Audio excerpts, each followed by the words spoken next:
That's my fucking why. I had a client who was going to a funeral and he was overweight and he had a pair of New Balances that were literally on like stilts because they were strapped to his foot and he was in a wheelchair and he couldn't walk and they were only shoes he could wear to this funeral and he wanted his shoes to be as white as possible. So I drove over to his house, picked his shoes up and cleaned his shoes for him and brought them back to him so he could look right for his funeral. That's my why. That's my why. It's so much bigger than me.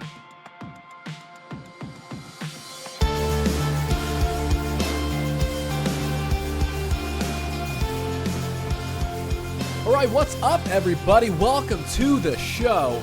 Welcome to the What You Don't Hear podcast. Toss in those headphones, pull up a seat. It is time to get to know somebody a whole lot better. This is a life podcast. It's an open journal dive into people's lives as I sit and I uncover the real story behind my guest journey, finding out what makes them who they are, talking about all the ups, all the downs, all the thoughts and feelings in between, as we dig into the parts of their story that we otherwise wouldn't get to hear. I am your host.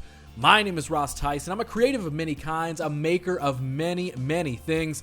And here's a reminder right here, right now, up front, to please make sure that you're subscribed to this show on whatever platform that you're checking this out on right now. And if you really like the show and you want to make sure you don't miss out on more of it, be sure to follow us around social at WYDH Pod. Also, if you're on YouTube, please hit that like button so it tells an algorithm somewhere that this show matters to you and might matter to somebody else somewhere. You hear these things all the time from every creator of every kind. I understand that. It's kind of annoying. I get annoyed by it too. But we got to ask you of these things because, well, they truly matter more than what you may think. The support goes a really, really long way and really helping me to continue to make all of these creative endeavors. And speaking of that support, well, I've got some direct supporters and sponsors for this episode. So before we get to this week's conversation, I'm going to tell you about those amazing supporters and sponsors that I've got for this episode, and then we will dive in to this week's conversation, which I cannot wait to share with you guys. But first, I'm going to tell you that this episode is sponsored in part by our friends over at Promo West Productions. So if you live in or around the Columbus, Ohio area and you're interested in catching a live show, going and getting that live music experience as fall rolls around, well, then you may want to check out one of these upcoming concerts coming your way via Promo West. They've got Coal Chamber at Kemba Live on September 8th. Soulja Boy comes to town, so get ready to crank that at Newport Music Hall on September 15th. Then Foxing, a very, very cool band. They come to Newport Music Hall on September 22nd.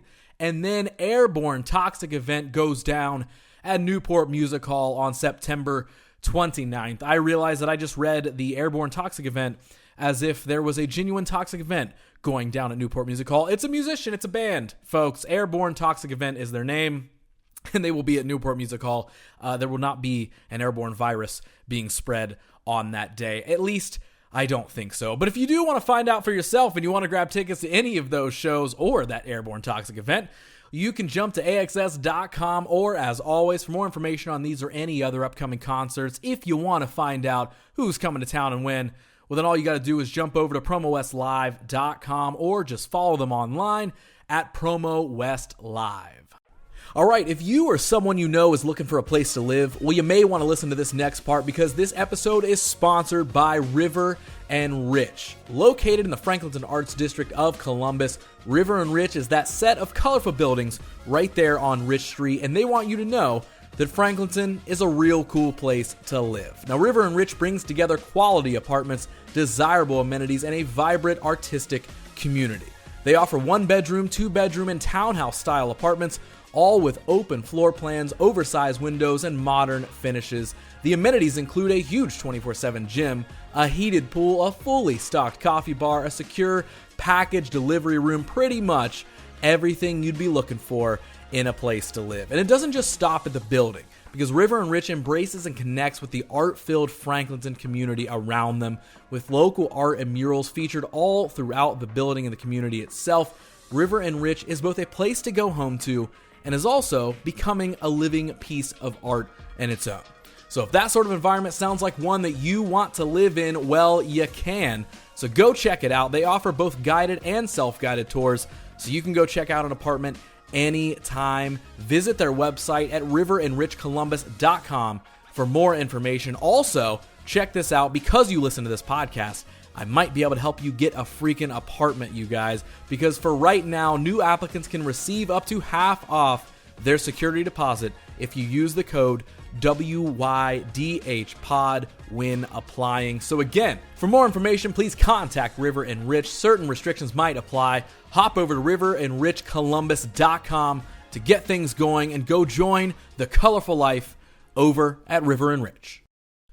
All right, everybody, let's get to it. This episode, I will just flat out say it. It is just really, really good. Just plain old, really freaking good, you guys. This episode encompasses everything that I set out to make this show about, honestly. So this week, I sit down to get to know the story of Brian Penn, who is the creator of Clean Kicks here in Columbus. Now, Clean Kicks is a shoe detailing and cleaning company, and not only do we talk about how a lifelong passion for sneaker culture pushed him into starting up the idea mid-pandemic, but he really opens up about his entire life journey here.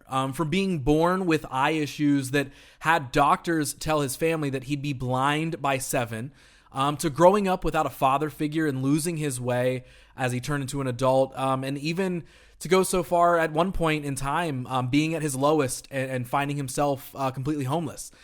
We talk about his entire experience with every bit of it and how it led him, honestly, to being just, I don't know, I would just say a really amazing person that I got to know that sat with me across the table for this podcast. For real, I cannot say enough nice things about Brian and the conversation we have here. He's a great guy, and he just wants to live life and just help others and give and create and make. But I tell you what, I'll let you find that out for yourself. So let's dive in. Let's get to it. This is episode 118 of What You Don't Hear, and this is the story of Brian Penn. You train clients? I'm a personal trainer. That is something I did not know. Wow, we're going to kick this off right yeah, there dog, because that's something sure. I had no idea about. Yeah. I didn't know you were a personal trainer. For sure, dog. Yeah. I mean, obviously, we're about to get to know each other. Absolutely. For the first time ever, so I didn't know anything. Yeah, about 20 years ago, I started and then stopped as I started chasing dreams and all of that stuff. But over the last 5.5, 6 years, I was training at a gym. Stopped training at that gym in January and just have my own clients now. But yeah, bro, we get busy. So I get busy. Was personal training the first thing? Because you said I stopped personal training to chase dreams. Was that not the? I was always chasing dreams. Okay. But I was halfway in, halfway out, and then me and my best friend wrapped up a P30 step van and traveled all over the country. We dove in. We chased this dream for real. So we stopped all the BS. Okay. Well, yeah, dog. I feel like it's been a wild ride, yes, bro. We will go ahead and dive in. So I feel like we're already starting the conversation, but I'll make it official. Brian, welcome to the show. Thank you, my dog. Thank you. Thank you so much for being down to be on the show. For sure. We were talking a little bit before we rolled. You were like, how do we know each other? Yeah. To answer that question now while we're recording, just the internet. Is that really it, dog? That's literally, I found you or found out about Clean Kicks a couple years ago at this point. Okay. So you have always been on my guest radar of somebody I wanted to have on the show, actually. So from my end of things, this is a couple years in the making, to be completely honest with you. So yeah, and I don't remember if it was a year ago, 2 years ago, something like that. But I've just got this ever-growing list of just whenever I find somebody cool or interesting or somebody I know refers me somebody and says, hey, you should have so-and-so on. Word up. I just got a big note in my phone I just continuously add to. And then, like we were talking about, I batch produce the show. So every round of the show, I kind of just dig through and I'm like, who do I feel comfortable enough to hit up right now?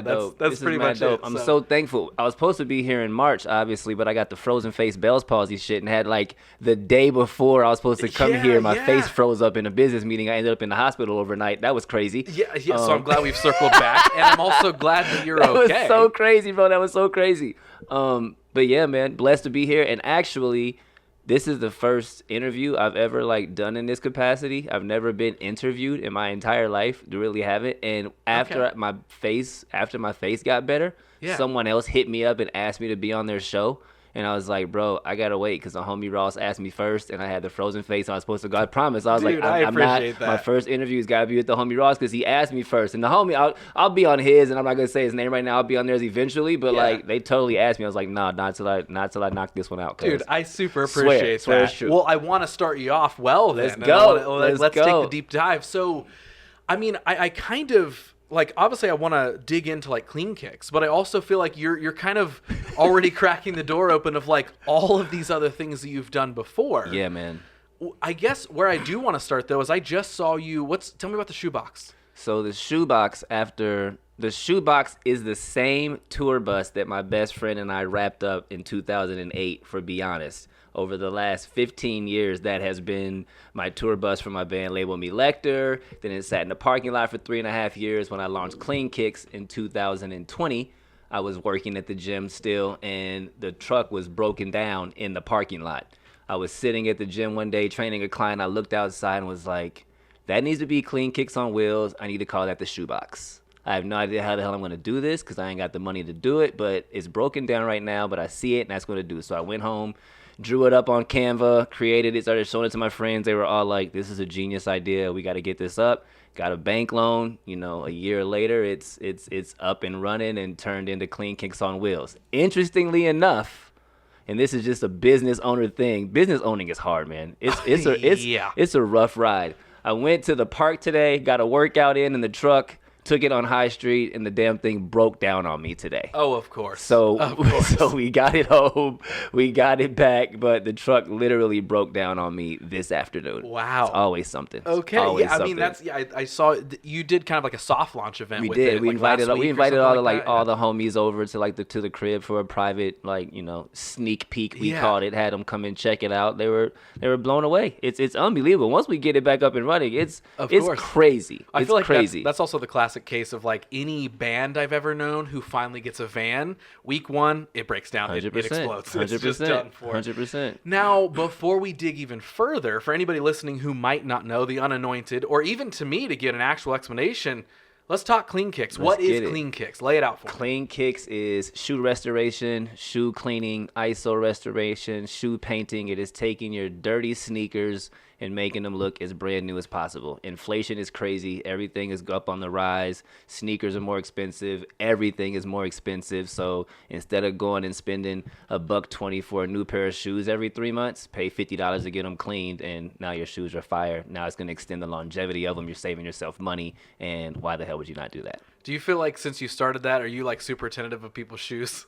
What do you mean? Bro, I look at feet all day. Do you? I look at feet all day long. Yeah. I look at feet all day long. Like, I can clean those. Those are dirty as shit. You need to holler at your boy. I don't tell people that, but yes, I look at feet all day. And what's even more funny is people, when I come around them, like, don't look at my shoes right now. Like, don't look. I'm like, nah, I'm going to look at your shoes. Like, you need to give those up. Those are disgusting. So, yeah, I look at feet all day. That thought hit me like the moment you got here to the studio. I was like... I'm like, should I tell him that I've been thinking about getting some new shoes soon? All day. I got white shoes on. They're relatively dirty. Like, I hear it all day, bro, everywhere I go. So, man, like, I know we'll time travel back and get it all, uncovered. But, like, you said you started Clean Kicks in 2020. Fell in my lap. So, up until then, it's personal training and I'm sure other things. But, like, what makes you want to start Clean Kicks? Where does that interest even come from? And especially in a year like 2020. For real. How are you diving into starting a business? Clean my own shoes since I was a kid.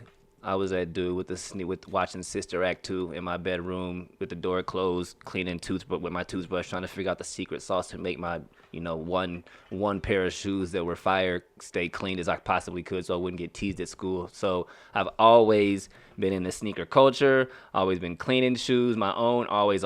So you fast forward to 2019, I'm at the gym that I was working at, and one of my favorite clients comes to me and she's like, how you always buying new shoes? I was like, Jess, I don't buy new shoes. I just clean my shoes. And she was like, what? You clean your shoes? I was like, yeah. She said, will you clean my shoes for me? I was like, yeah, I got you, girl. Like, she's like, I'll pay you. I was like, oh, I know you're going to pay me, Keisha. Like, for sure you're going to pay me. So 3 months later, bro, I'm on a picnic with my wifey, Brittany, and I get a text message from her. This is literally March of 2020 now, and she's like, I'm going to drop some shoes off to you. And I was like, all right, cool. I totally forgot about our conversation. She's like, I'm going to drop some off. So I get home. It's a Saturday. The shoes are on my porch. There's 5 pairs sitting there, Ross. That Sunday I clean them. The Monday I'm driving back to her house to drop them off, and I'm thinking, a pickup drop-off sneaker cleaning company. That shit don't exist here. So, I like to be completely forthcoming. I smoke a lot of weed. So is this a good idea or is this a high idea? Yeah. So I have a team of people that I asked that I need to reel me back. Good, you guys good. are my logical brain. Is this a good idea or just a high idea? Yep. If I can get 4 or 5 of them to co-sign, I'll probably run with it. Every single one of them said Clean Kicks is a genius idea. Do it right now. Yeah. 4 years later, we have 110 Google reviews, all 5 stars. We started with 37 followers. Now we got 1,100 followers on the Instagram. It's all word of mouth, all guerrilla marketing. It's never paid for a single marketing dollar ever. It's just treat the universe right, treat the city right, do it for the right reasons, grow this business, and watch it grow. What was it that, take me back to what even got you interested, one, in sneaker culture itself, but two, to go through the effort when you're younger to want to even take care and clean your shoes. I can say openly as a kid, that was never a thought of mine. And not that I guess even ever was really into shoes that much when I was younger, or even, as I've grown up really, but that would have never, I feel like that's a very specific thought to have of I want to put in the effort to keep my shoes clean or I want to, I need to, whatever it is. How does that even start? I think I was just a nerd, bro. Okay. You know what I mean? To be completely honest, I just think I was just that nerdy kid. I'm always been a very eclectic, eccentric, complete humility. That dude stands out. I've always been that way, whether it's for a good reason or a bad reason. I know for sure I was probably one of those ADHD, OCD, whatever the case may be, kids in 1987, 1988. I was born in 79. I'm 45. So that kid in class in the early 80s, mid 80s, they weren't diagnosing you as, they were just saying, that little Negro is weird. You know what I'm saying? Right. I was that. So, but very clean. I've always been that way. Always been very meticulous with clothes and apparel. I've always been very outfitty. I've just always been that way, but somewhat nerdy too. So the thought of me being in my room watching Sister Act 2, vibing out, cleaning my shoes with a toothbrush is just of course he was doing that. Yeah. Man. Was there ever a thing that was there a thing that made you realize that was a thing to even do? Did you see it somewhere, or was it just I want to clean my shoes, here's how I'm going to do it? No, there was nobody in the hood. I'm from Indianapolis, Indiana. Okay. East Side, born and raised there. Didn't move to Columbus till I was 12 or 13. There was nobody in my hood. There was nobody on my block that was cleaning shoes. There was no, bro. There was no blueprint. You know what I mean? Hell no. I just wanted to clean my damn shoes. Right, I know it's weird. It's really weird. No, but it's the truth. It and totally the fascination for the sneaker culture is hip hop, breakdancing, all of those things, basketball, football, sports, all of those things within the African American and hip hop culture are so encompassed that whether it's my Adidas or Air Force Ones or Jordans, whatever the case may be, Run DMC, Nelly, Michael Jordan, all of those things are so encompassed within the hip hop culture. And me being an MC and a lyricist since I was, 12, 13, writing songs my whole life, being a rapper since I was a child, I've always just been encompassed in the hip hop community. So sneakers are just part of it. Okay, so was hip hop an early love, early passion? Hip hop is everything. I was born cross-eyed. First pair of glasses were at 6 months old. 3 surgeries before the age of 2. Doctors told my mom I would be legally blind by 7, so to send me to blind school. So everything she taught me was with sound. So a knock was 1, 2 was 2 knocks. We'd always sing songs. Everything I always learned was through music or sound. So music is the catalyst of everything for me. There'd be no Clean Kicks. There would be no podcasting. There'd be no entrepreneurship. None of that. I'm a hip hop lyricist, hip hop artist first. That's the first love I've ever had. Me and music are one spirit, or that's everything to me. Yeah, that's everything to me. When does that start for you? Do you remember that time frame of, because obviously you're learning through sound and you're learning to identify all these things. Was it just a thing that you were well, music is somewhat the ultimate form of sound, so cool, this is just going to become my world now? I always knew that I was a musician. I always knew that I would be a musician. I can tell you the first time that I knew that words were powerful, I was in 6th grade. My mother entered me in a poetry group for after school program, probably just to keep me out of trouble in the hood. But she entered me in a poetry group. And at the end of the class, or at the end of the group, at the end of the whatever the semester, for lack of a better term, we had to do a poetry contest. And the only caveat was the poem couldn't rhyme. So I go home and I'm like, Mommy, I don't know how to write a poem that doesn't rhyme. I'm not doing that. I'm just going to write from my heart. So I write a poem called If Only. And I'm like 11 or 12 years old, Ross. And If Only basically breaks down to if black people were free and slavery never existed, what life would have been like. And it was a very, very basic poem. Like, if only black people could have been free long ago, they would not have had to have been slaves, like very, very basic wordplay. And at the end of the poem, I say something like, Dr. Martin Luther King would still be adored. He would always see his Nobel Peace Prize award. That is my poem. That is my theme. That is my poem. That is my dream. Right? And I get done reading this and I look up and people are bawling. I'm talking like grown women, dog. I swear to God. Grown women, grown men, children, they are bawling their eyes out. Stand up, give me a standing ovation. Everybody claps. I get second place because my poem rhymed and it couldn't rhyme. They had to deduct a point for something. I love the build up there. And then just swear to God, it's true. Immediately drops I got second place because my poem rhymed. But that's the first time that I was like, oh my God, my words literally could like change people's lives. This is crazy. So walk me more through, Mom's told you're going to be blind by 7. 7, dog. Yeah, man. So do you remember what growing up was like until that point? And then I want to know, we're sitting here today, you're not blind. No, it was just a lot of trial and error. I was always getting new glasses, breaking a lot of pairs, lots of headaches, for lack of a better term. The headaches finally subsided around like 5 or 6 once everything got figured out. But she just prayed. That's what she said. I just prayed and prayed. I just told them my child is not going to go blind. Like, my child is not. I'm not sending my child to blind school. He's not going to go blind. They said I would never wear contacts. They said I'd be blind by 7. They said all of those things. But you have to also understand, bro, this is like 1980. Yeah. You know what I mean? Like, they have no idea. Now I'd be born with my eyes crossed and bleeding all over the place. They'd fix me up and send me home with a couple of eye patches. 4 weeks later, my shit would be fine. You know what I mean? But 44 years ago, like, they had no idea what to do with my little black ass. They really didn't. Yeah. So crazy. what was, like, do you remember what, up until 7 or 8 or 9, like, was it, I guess, was it just, like, that's all you knew? So it wasn't anything too crazy? Yeah, and you were just like, I learned these things? Yeah, my mom, she's, you're not going to go blind. You're going to be fine. I played football up until I was, like, 12, and then doctors were like, if he gets hit in the temple, that's the only thing. If I take, like, one, like, to the temple, there's a chance that I could still, like, that could be the one for me. So after, like, 12, 13 years old, these kids are getting way bigger than you are. Like, you got to do something different. I started running track, you know what I mean? But, yeah, other than that, I think I'm fine. Yeah. I think. Was there ever a part growing up where that thought, that looming worry of all the time? Is it still? I still think I'm going to go blind all the time. Still Oh, my around. God. Yeah. Oh, yeah, dog. When someone tells you that, like when you wake up with a headache or whatever the case may be, like. You're like, this is the day. Yeah, for sure, bro. Yeah. I think about it a lot. Is there a lot of stuff that you still have to do to manage those things? Or take care of, like doctor's appointments, anything? It's just like, it got taken care of, and now you're not blind, bro. Yeah. Crazy. My eyes wander, you know what I mean? My eyes get really lazy late at night. They go all over the place, but I'm not going to go have them strengthen them up at this age of, 4th or 5th time, whatever the case may be. They kind of just are what they are, but they wander, and my vision is jacked up. Is it? Blind. Yeah. Blind, for sure. Yeah, maybe it did happen. And You know what I mean? Like, we're still for making it sure. work. I'm really blind. The following announcement has been paid for by the New World Order. This episode is sponsored by the wonderful and very, very cool brand known as Scatter Joy.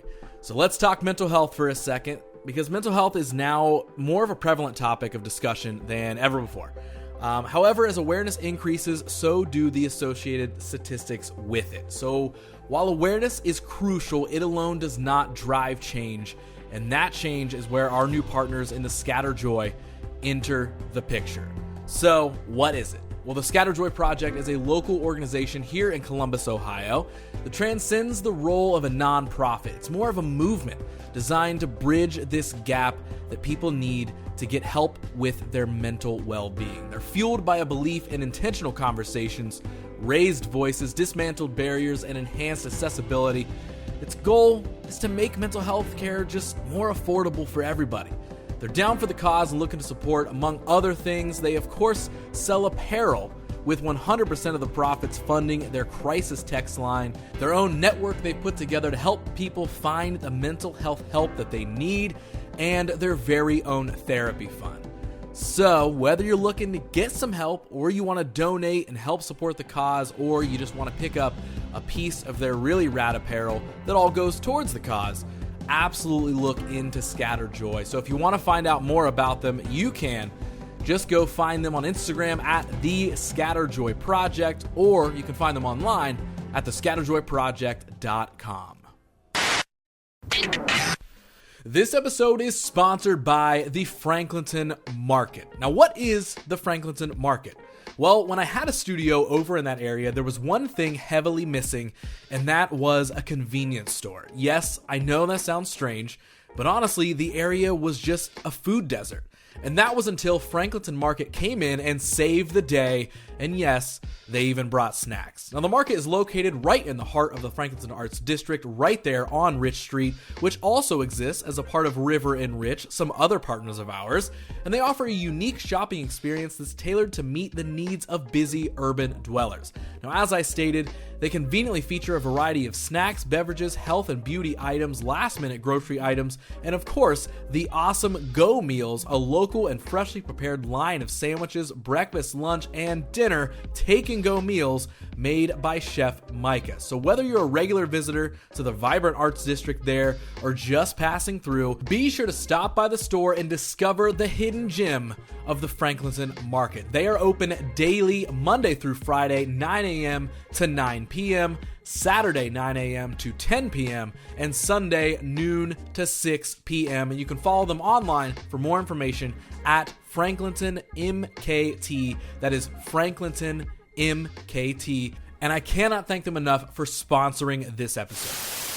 So, first love, we'll say hip-hop, culture, hip-hop musician, no all doubt. this sort of stuff. So, is that kind of the first most prominent thing for you, like when you're entering even teenage years? You're like, is this is my goal, this is what I want to do? Or is it like, this is an art form that I like, who knows what's going to happen?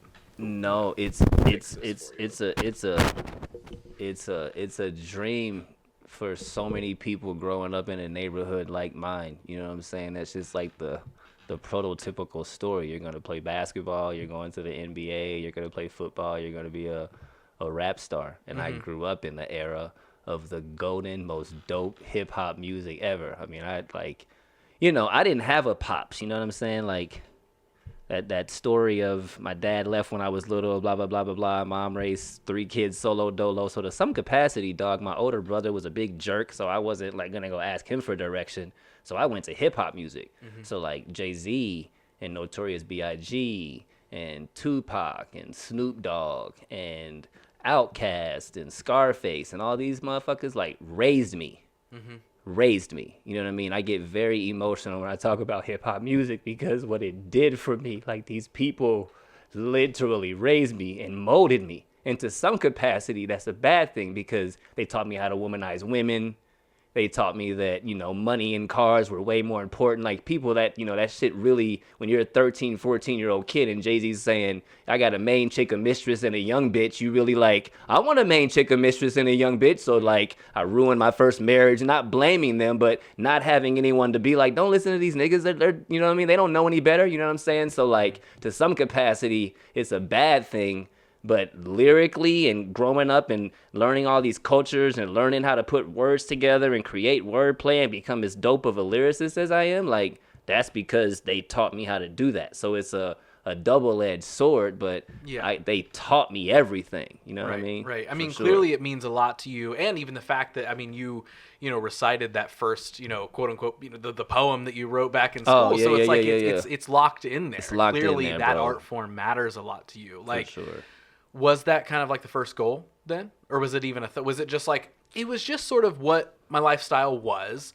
Or do you remember what that first, like, dream of yours was? It was always music. It was always dancing. It was always, complete humility, but center of attention. I was just always throw me in the front of the crowd and just, I'll figure it out. Whether it's holding a microphone, making people laugh and giggle, whether it's emceeing an event, whatever the case may be, I'm just that. And I've learned that my gravitational spirit kind of just is what it is. I've learned that I'm a connector. I thought I was on this planet just to be a rapper and an MC, but what I've learning more as I've grown older is it's just kind of just I'm a connector. My spirit, people gravitate towards me, and it's my job to use my spirit for the right reasons to connect other people and connect to them and make sure that everybody's, out here okay. So now that I use it for the right reasons, it's not really about chasing the dream like it was for me and being this famous person. Now I just use my gifts for the right reasons and to be good. Was there a time frame that you like almost had to go through that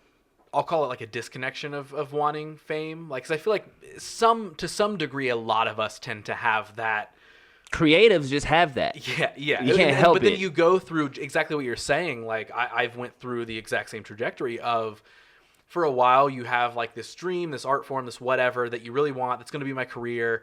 And hey, the idea of being famous sounds pretty damn good. That's pretty great. And then at some point, I would say for most of us, you find that, you're using the word humility and I will also say maturity, of understanding that like my identity doesn't have to be the things I do, but it's more so who I am, what I feel like my purpose is, right? And then we sort of detach mostly from the idea of being famous, but yes, we want to have a new version of success, of being a business owner. I want that to do well, but I don't need millions and billions of people to all know my name where I can't go to the grocery store. Facts. But, I feel like that's often the trajectory a lot of people go through. Did you have that sort of same thing where you were like, you went from like, hey, I like being the center of attention in positive ways. I'd like to do something with it. I want to entertain. I want to be famous. And then at some point you're like, actually, I don't want to be a dick anymore. Yeah. And for some reason, it's like, to some capacity, it's very difficult to chase a dream and want to be the center of attention and not be an asshole. It's impossible. Can you tell me more thoughts or feelings about that? Because over the last couple of years, that exact battle is what I've been having with a lot of things, where I feel like I've uncovered. I'm not going to say it's just black or white. Things are always usually in the middle. It's a mix of things. But I do feel like, you got to have a certain amount of dickhead in you of not worrying about using people and stepping on them to get to a certain level. You have to. I've had to have that battle of like, man, like. But I don't want to. Right. So what are your experiences with that? Oh my goodness. And first to go to your first question, you asked about, did I come to some, realization, and this is going to answer both of those questions. Number one, I learned that the music industry, first and foremost, is just like a joke and a gimmick. Mm-hmm.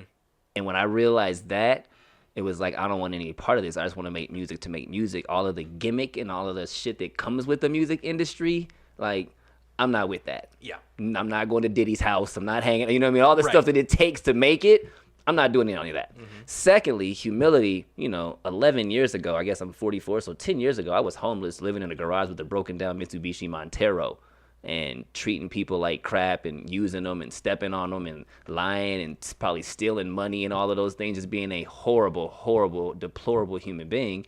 And the powers that be had me where I was supposed to be, homeless, living in a garage with a broken down truck, with a broken down Mitsubishi Montero, because that's where I needed to be. That's what I deserved. One day I was just sitting there looking at the ceiling of that truck broken down while I was laying in it with the back folded down with my pillow laying down looking up. And I'm like, what in the hell are you doing here? Like complete humility, but you're way too good looking. You're way too nice of a person. You got way too many gifts. Whatever the hell you're doing here, you did this to yourself. So figure it the fuck out. So I had to go back and apologize to a lot of people.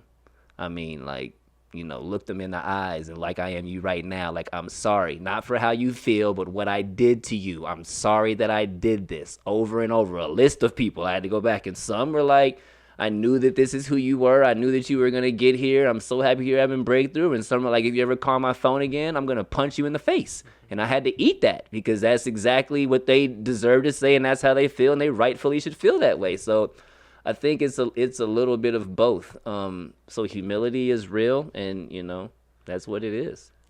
So I mean, obviously we're jumping kind of around the timeline here. Yeah, man. But how do we go from you and I are sitting here, we're talking about clean kicks, we're talking about all this sort of stuff retrospectively. We got a business, we love people, we love ourselves, all that sort of stuff.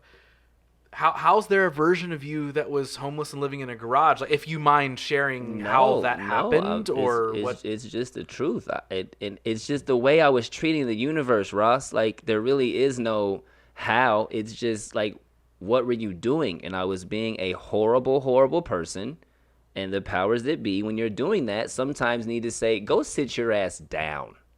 And it may be go sit your ass down in your apartment. It may be go sit your ass down on a vacation somewhere. It may be like, but you're gonna get that lesson. If you keep trying to run from the lesson, that's whatever the powers that be, whether it's your God or your upper being, whatever your spiritual force is that helps you through navigate through your life, like, bro, that lesson's gonna get you.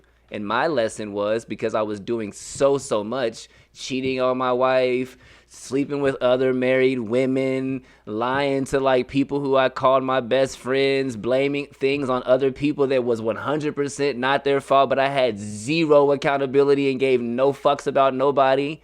And the powers that be were like, okay, you're either gonna die or you're gonna lay here on the back of this Mitsubishi Montero and dig deep and figure it the fuck out. So I started, all the apologies, got myself a little 1-bedroom apartment on King Avenue because the one person, her name was Shannon, she gave me a shot and was, after looking for months and months for an apartment, she finally was like, I got you, gave me a shot. I love her to this day. Thank you so much, Shannon.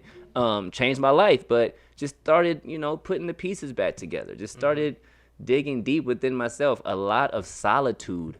A lot of tears, a lot of anguish, a lot of punching air, a lot of runs, a lot of walks, a lot, you know what I mean? All of those things within a person that you got to really, really dig deep within yourself and figure it the fuck out.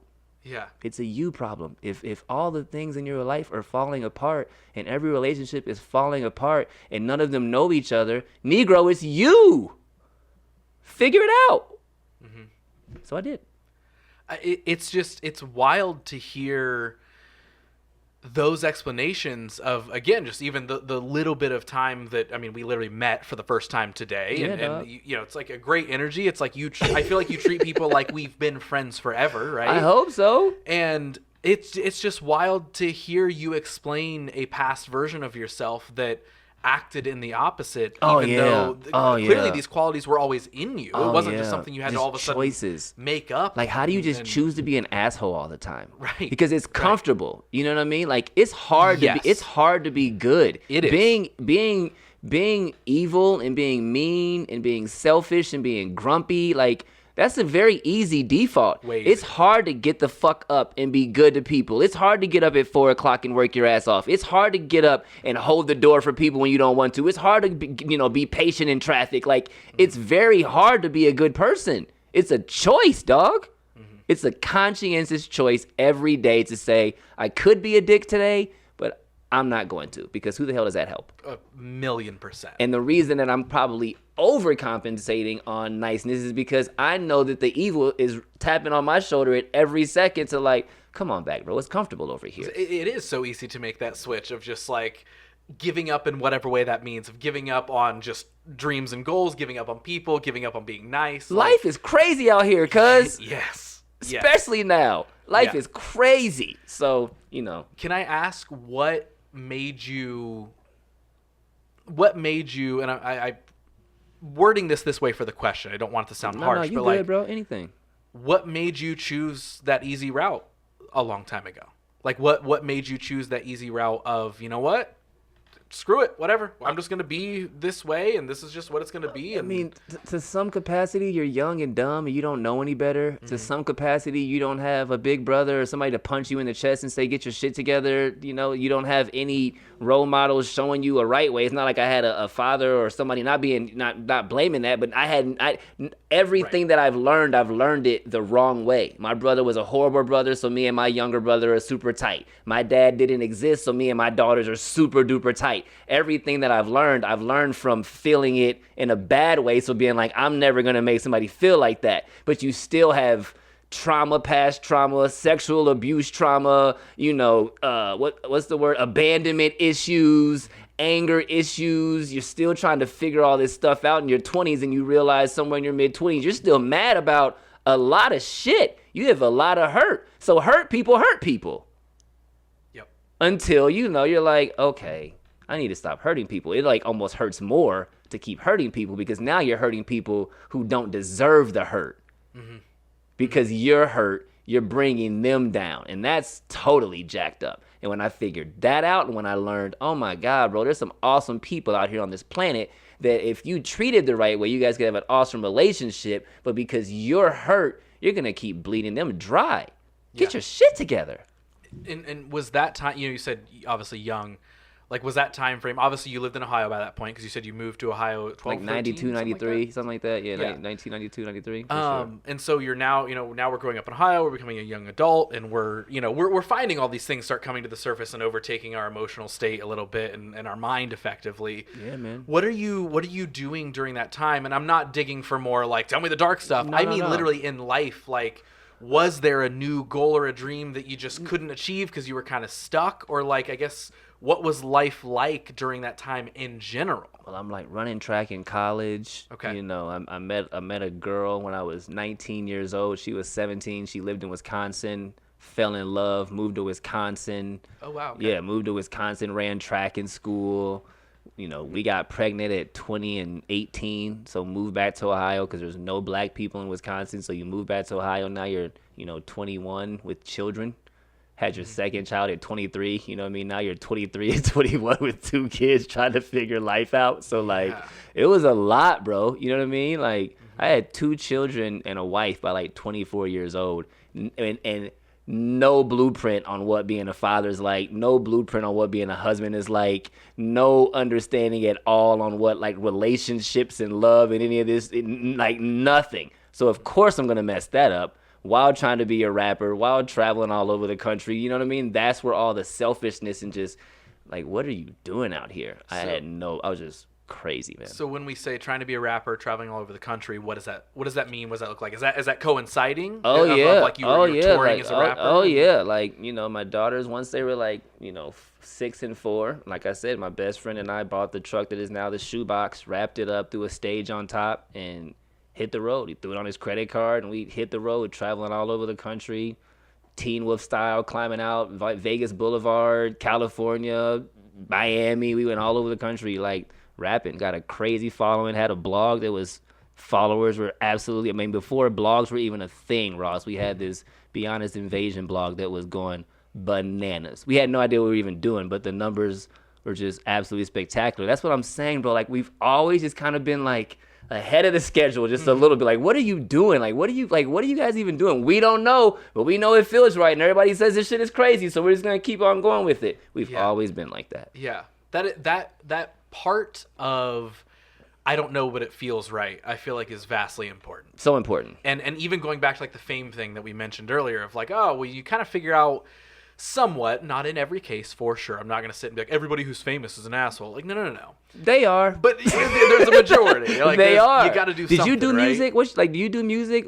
I pretended to. I was in a band in high school and wanted to join it mainly out of I want to be famous in a band. Feel me? Right? And sort of learned how to play bass, kinda, which mainly just means I've seen a guitar around before, and there's less strings on this one, so I got it. For sure. But then relatively quickly, a couple years into being in bands and stuff, I realized my interest was way more in like marketing and branding. Yeah, dog. So then it became, okay, I want to work with bands. For so sure. then I started an online like music promotional agency at like the beginning of Facebook, kinda, when it's still like you could actually still see things and it mattered. So you've always been ahead of the curve too.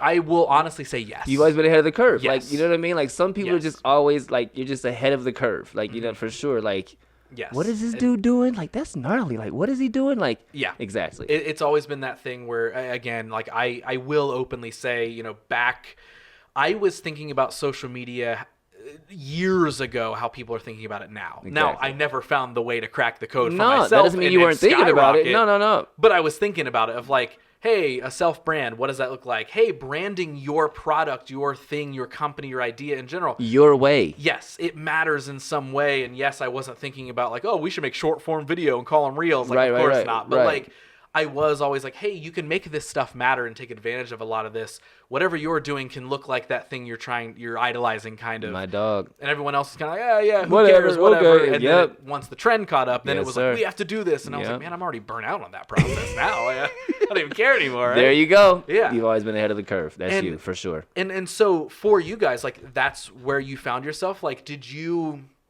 like, when you're out and you're touring and you're noticing that these things are working, are you taking account of that? Or is it just like, we were just in the middle of doing Too stuff? young. Too Yeah. young. Yeah. Too young. Not clean kicks wouldn't exist. I can't say that I would implement the practices different because I implement these practices every day. I've done marketing and branding for so many brands, whether it's content creation, website development, social media, all of these things for other brands. So to be able to take all of the things that I've done and encompass them into clean kicks is absolutely crazy to me. Like, Yeah. I was sitting in there the other day just putting the shop and the shoebox together, and I'm folding up shirts, and I'm thinking about being the manager of the Big Ten store, and I'm going through all the hangers and thinking about jobs that I had. We had to have the hangers all perfect. Like, everything that I've done, marketing, branding, all the jobs, MC, hosting, all the things have been customer service, have all encompassed me to get ready for this clean kicks brand. And it's still hip hop culture. It's still sneaker culture. It's still everything that I love to do. I can't believe I get to play with shoes all day. Running a brand is fucking hard, though. Like, bro, running a business is hard. Every entrepreneur's I love what I do comes with the caveat of, and it's really, really Because fucking everybody hard. wants to do it, bro. Like, Yeah. everyone wants to do it, and I hear it a lot. Like, people literally call me from Cincinnati. I had a gentleman call me from Cincinnati and tell me, like, I want to do what you're doing. How do I do this? And I'm like, bro, like, I can't even tell you how I do this, because if I sat here and told you how I did it, it would take away from the time that I have to be doing it. So I don't even have time to tell you how I do it. And I don't know. Like, I'm just doing it. Yeah, Like, sometimes when the passion is the thing that drives your decisions, like, yeah, you kind of, know how to make a decision and make a plan and follow it, but it does just kind of come from, like, sometimes people will ask me about certain things, like how I did this or how I did that. And yeah, a lot of the times, like, I will have a process of what I did. for sure. But what drives that process is the passion that it comes from. That's the thing that can't be duplicated. That's also, like, why, gatekeeping and secret keeping, I don't believe in at all. Oh. Because I personally think there are no secrets that valuable, because if you right now told me and anybody listening to this show eventually when it drops, if you told us the 5 to 10 steps of what it takes to start your own clean kicks, you could tell me that right now. I could walk out of here and I could attempt it. Doesn't mean it's going to work, because I don't have the heart and the passion for it. No way. That you do. No way. So the gasoline, effectively, that drives that is the passion. I don't have that same passion. Even if I would, maybe I really want it to work and I really want to have my own clean kicks, right? It's not going to work the same. So when it does come to, like, people are like, hey, how did you do that? How did you make your podcast? How did you brand this thing? I have no problem telling everybody exactly how I do something, because, one, if they take it and it works for them, amazing. You got your idea. I love seeing people achieve their goals and their No ideas. doubt. Like, I No love doubt. it. No doubt. However, if they also take it, I also have the understanding that they might really not do anything with that information anyway, so it doesn't matter. You know what I mean? The gatekeeping thing of, like, I think sure, if somebody has a really good contact that they had to work really hard for to get a connection with, I understand you don't want to give that number out to just anybody. It's like, Oh, I that get kind of that. gatekeeping. But I was talking about, like, secret keeping of, like, Okay. process. Like, the part that I understand is that contact part, right? Of, like, I worked really hard to get this connection. I don't know if they want me giving their name sure, out. for sure. So I can't For really sure. let you For in on sure. that. But the process part, the how I did it, I genuinely never have a problem sharing that with anybody. Yeah. And most of the time, my opinion is I don't think other people should worry about that as well. Okay. Because no one can duplicate it the exact way that someone else did. I think the only thing that I probably wouldn't share with someone is, like, the secret sauce that I created to clean shoes. Oh, yeah. That's probably Yeah. the only thing that I won't share. Like, And- if someone calls me and asks me, if I have time, I'll tell you what I'm doing. I have no Mm-hmm. problem telling you, like, but I don't do much because I don't use marketing ads. I don't, you know what I mean? Right, We're like, right. we are guerrilla, grassroots, whatever the case may be. So the only thing that I wouldn't tell somebody is, like, the chemicals that we have created to make your shoes look brand new. And that's my the thing. daughters know. Other than that, sorry, cuz. That's the thing that's good to keep close. You to, feel right? me? Like, those are the, like that to me is like the cool connection you got that you worked really hard for. Yeah, we're not sharing the Again, secret sauce. We're not sharing that. The hey, my pizza shop, we have the secret shop sauce. I don't want to tell it. It's like sure. that. But if you want to know, I started a website, started an Instagram, started cleaning some shoes, had a bunch of people follow me, and the business has been running for the last 4 years. I'll tell you that all day. Exactly. That process, I'm like, yeah, knock yourself out, bro, for sure. Right? Clean all the shoes you want. Good luck. Exactly. Good so luck. like whether it's a physical secret sauce or that internal secret sauce, it's like, well, those are two things I can keep to myself, and also ultimately, again, that my process, my effort that someone might have put in, I know you probably can't duplicate that. Are you a faith-based person? I'm not against anything at all. Yeah. But I'm not a faith-based. I'm not a. So do you believe in luck? Do you believe in hard work? Like what do you like? You know what I mean? What do you think? Where do you think success comes from? I do. It's a weird question, right? But it's a good one. I know, and I do, and that's a thing that I hear other people talk arrogantly, about. I know, but like it is like it's a good topic. Like where does success come from to you if you're not faith based? And I hear people talk about this often, and I do lean into the hard work side of things. I do lead to the when people say, "Oh, they're so lucky." Every once in a while, yes, does someone just happen to run into so and so and whatever. However, if you really I feel like I dissect a lucky situation a lot. For sure. Because let's hypothetically say right now you walked out of this building when you left later, and name me somebody that you idolize. Just somebody. Idolize? Maya Angelou. So I think she's dead. So that's Barack Obama. We'll go with Barack Obama. Somehow Barack Obama's right outside the building, right? You get to meet Barack when you walk out of here. You tell him about everything you do. You guys instantly become best friends. He invests in clean kicks. It explodes, all this sort of stuff. When you tell that story in the future, someone could sit and say, he's so lucky that he met Barack Obama. But if I didn't work my ass off before all of that shit happened. Exactly. And if you did not take the steps that led you to here, to this day where we recorded this podcast, and you were even in the area to walk out and run into Barack Obama, that's what leads to that. So while, yes, that could be a crazy lucky happenstance that could happen to somebody, you still did something to get yourself in that situation. And I say that not from I've always had that feeling and that knowledge. I used to get jealous of people a lot. Yeah. Like years ago, it would happen all the time. But I also, had to dissect what am I actually jealous of? Because I also noticed a lot of the times I was jealous of like what somebody had or what they were doing. Their presentation. Yes. But then when I really looked at it, I was like, I don't even want that. I don't want that. Exactly. What am I jealous about? And then when it takes the second part to that is, okay, well, I'm jealous because they're just so lucky. They're lucky they got that opportunity. Ultimately, no. They got the opportunity because they were in the room with the person, because they promoted the thing and it got seen by the right people. They put some sort of work in. Yes, some people put more work in than others. We're not going to deny that. But it still takes something. Even, to circle it back again to the asshole famous people, whatever. They still did something.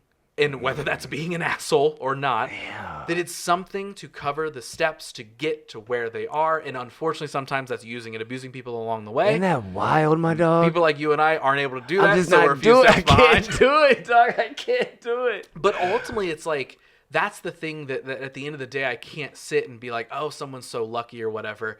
And again, ultimately for me, I'm like, I cannot sit and hope effectively that I will get my lucky break. I'm going to continue to make sure that I'm taking steps forward, putting in the work, doing the work to figure out what it is that I want to gain more opportunities, to gain more wins. Yeah, man. So, again, I think that, some people, or sometimes there are people that I talk to where they're like, I prayed about it. And I'm like, absolutely. And I believe you. And that could absolutely play a part. And I'm all here for it. Right. Yeah. But what else did you do also? Yeah. You know what I mean? Yeah. Like, are you praying and then also gaining more self-belief? Yeah. And gaining strength in yourself. And whether that's you forming that or somebody, all seeing something, giving you that strength, I don't know. I'm never going to sit on this podcast and say that I know. I'm open to anything. All of it's possible. All of it's possible. But but what the hell else are you doing? Yes. And I'm, to Yes. some capacity, I'm a faith-based person. There's something up there in the universe that is making all of this, all of this work, whatever the case may be. My best friend Zach called me from South Africa today. He's living over there. Shouts to Zach, and he said to me, he's so proud of me. He's like, I've never seen a person finish everything that they say they're gonna do. And he said to me, I hope that one of these days you finally get your recognition and your just due. And like 10 years ago, Ross, I would have been like, you know what, man? Me fucking too. And I just said to him, like, and this is an honest to God truth to me. I number one, I don't care. But number two, I don't know that people will ever recognize the work that I do or how they feel about me until I'm dead. I think I'm one of those people that because my energy is so big, some people just see me as like, Superman, I'm going to be here forever. My spirit is so big. He'll always be around. He's always going to be okay. He's always going to be healthy. He's always going to be happy. He's always going to be that. But some people just don't really appreciate what I bring to them quite yet because I always bring it. And until it's not available anymore, they won't really feel the mass of what it is. So yeah, some people are lucky, whatever the case may be. Some people get their break, some people get their just due. I may never get my just due, but I know that when I pass away, the legacy and the things and the work that I've put in, people will never be able to say that motherfucker didn't do what he said he was going to do. And that is so much more important to me than being famous. Yes, I could not agree more. There's a lot of famous people who don't do what they say they're going to do. And I would much rather stand on everything he said he was going to do for me. When he said he was going to show up to my event, he showed up. When he said he was going to send this email, as big as small it is, he sent that shit. When he said he was going to be on time to our show, he was there. You know what I mean? That's way, way more important to me than any Grammy award. He was so cool. He was so famous. How much? It's the classic case of like, when we die, most of the time people are not going to look and be like, man, how much money did he have in his bank account when he died? Oh man, how many trophies did he have? How did he make me feel? That's what they care about. How did he make me feel? That's all they care about. That's it. I'm curious because it's a thing that I've battled with off and on over the years. Sure. I'm sure probably a lot of people listening to this have also done it because we're all introspective and think about ourselves and we're all the main characters of our own story. Yep. That battle of hoping that people understand you and what you bring to the table and who you are and hoping that they feel your impact and stuff, like, does that bother you? Did it bother you? Is it still a thing? It drives me. It bothers me because I'm such a pleaser. Okay. And to some capacity, that abandonment shit still exists. You know what I'm saying? So yeah, there's some people that I wish probably, recognize the work and the effort that I put in more than they do. But I know that, that's a driving force for me. And I know that my team is very, very small. And the people who do recognize it let me know how much they value me and how much they love me and that I'm valuable and I'm worth something to them. And that's way more important, I guess. But of course, to some capacity, there's some people out there that was like, damn, man, that's fucked up. Yeah.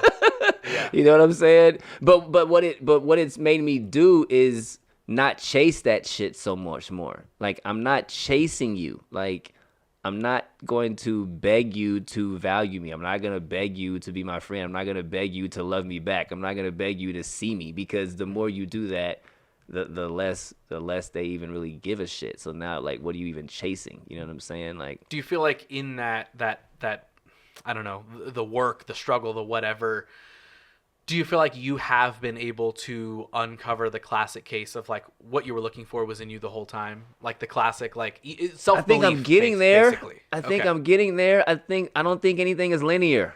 I think if you would have asked me this yesterday, I would have been like, hell yeah, because the truck was up and running and shit was sweet. You asked me this last Saturday, I'd be like, yeah, bro, about to throw this party. It's about to be on and popping. But the truck broke down. You know what I mean? So it's like there's ebbs and flows, man. Like, you're still here, you're still alive, you're still fighting the fight. But 2 hours ago, I'd have been like, I don't even want to go do this damn interview. The truck is broke down. This is fucked up again. You know what I'm saying? But like, you show up. And this is probably going to inspire somebody else, whoever watches, whoever hears, and is having a horrible day in their business, or their art project has just fell apart, or everything they were doing musically is not working out. Like, just stay in the fight, bro. Just stay in the fight. That's it. Just stay in the fight. Just show up. Just keep doing your best. That's really all you can do. Just stay in the fight. Just stay in the fight. I can't tell you how many times, I've been doing the show for 4 years, and the amount of episodes that I didn't feel like doing. You know what I'm saying? But went and did. And I'm sitting and because we all have... It's hard. Showing up is hard, Ross. It is. And especially like bringing the energy for somebody and making sure you connect well with somebody. And also, it's like, especially to use this show as an easy example, it's like I want to come in and I want to have these like good, authentic conversation with somebody and make somebody feel comfortable. So I need to give them energy and give them the space and all this sort of stuff to make it work. And there's been so many times like... And I'm not saying I never rest. There have been times where I've absolutely just canceled an episode because I'm like, I'm not doing this. Can't show up. I need to relax. For sure. But a lot of other times, though, I have been like, no. I need to keep my word. I need to not reschedule on them. I need to show, whatever. And what's wild is still push through, still make it happen, still have a good conversation. And at the end of that conversation or throughout it, what is the guest telling me? They're telling me, man, you've made me feel so comfortable. Man, this has been the best interview I've ever done. Man, this has been the most fun podcast I've ever been on. And when we're and I'm not saying this like blow smoke to myself. No, right? this is this is the real. And it's wild that like you were saying, it's like before that thing happened, I was like, man, I'm not worth a lot, and I don't feel like I'm worth a lot, and I don't feel like I can show up today. But then I do it. And I push through and I make it happen. I show up for somebody else and I share that energy with somebody and I make a good, fun experience and effectively make some art. We're making some art, right? Fire. And then when the microphones turn off and they're thanking me and they're leaving for the night and they tell me like, man, again, you made me feel so comfortable. I've never talked about my story like that. You just gave me such a safe space. That was the therapy session I didn't know I needed. And I'm like, oh man, me too, I guess, because I didn't know, right? And then I leave that night not having my problems solved, not having the battle of depression gone all of a sudden. Dog, it's going to be there the next day. It could be there still for sure. The moment they walk out the door. As soon as we leave.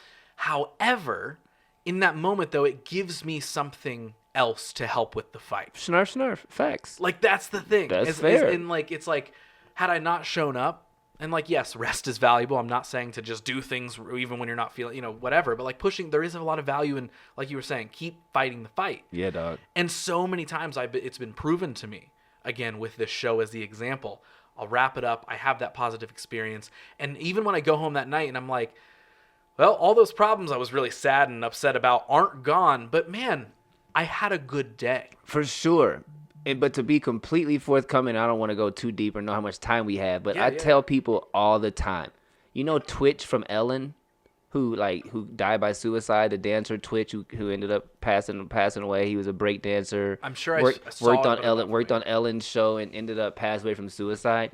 And I tell people all the time, I completely understand him, because every single day he got up, he had to go turn it on. He had to go be this break dancer person. He had to go be this personality on the Ellen show. Every grocery store he went to, somebody's like, "Hey, give me the Twitch dance." And everywhere he went, can't go to the airport, you got to do the Twitch. You got to do this person every day. And to some capacity, you get lost and tired being the energy source all the time.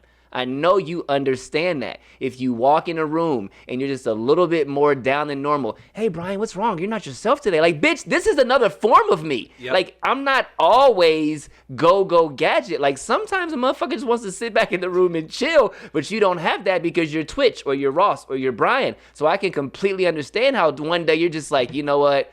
I'm fucking out of here. I'm sick of being everybody's energy source. Yeah. I'm out of here. Like, I get it. That's why I just say, just wake up and fight tomorrow. Just wake up and fight tomorrow. And check on your friends that you think are always okay. It's just as easy as it is to be grumpy. It's very easy to check on the people who you know are depressed, but not check on the people who are always walking around with a smile on their face. To some capacity, you're probably depressed even more, which is why they're walking around acting like that. Check on the happy people, homie. That shit is just as important. A discipline that I have developed over the last, I would say, 2 years. I've made a conscious effort to make sure to actively check in with people, and not just specifically based off of whether I think they're sad or they're happy or I need to check, but more so just to keep up with people. Yeah, dog. And so, like, probably about once a quarter or so, I will just go through my phone and just pick like 5, 6, 7, 8 people. That's it. That I haven't talked to in a while. That's it. And I'll just text them and check in. And I'll just say, Was just thinking about you. How are you doing? What's up? What's new? Blah, blah, blah. And almost every time. I needed that. Your timing is absolutely perfect. I do it all day. 100%. I can't believe that you just hit me up right now. My grandmother just passed away, and I just found out, oh, my God, Brian, your timing is perfect. I just got let go from my job. Every single time, you are right the fuck on time. Mm-hmm. Every time. Yep. Oh, my God, Ross, I can't believe you just hit me up. I was just thinking about you yesterday. Every time. And you know what's funny is it's almost because any time is always a good time to check in on somebody. And the congregation said amen.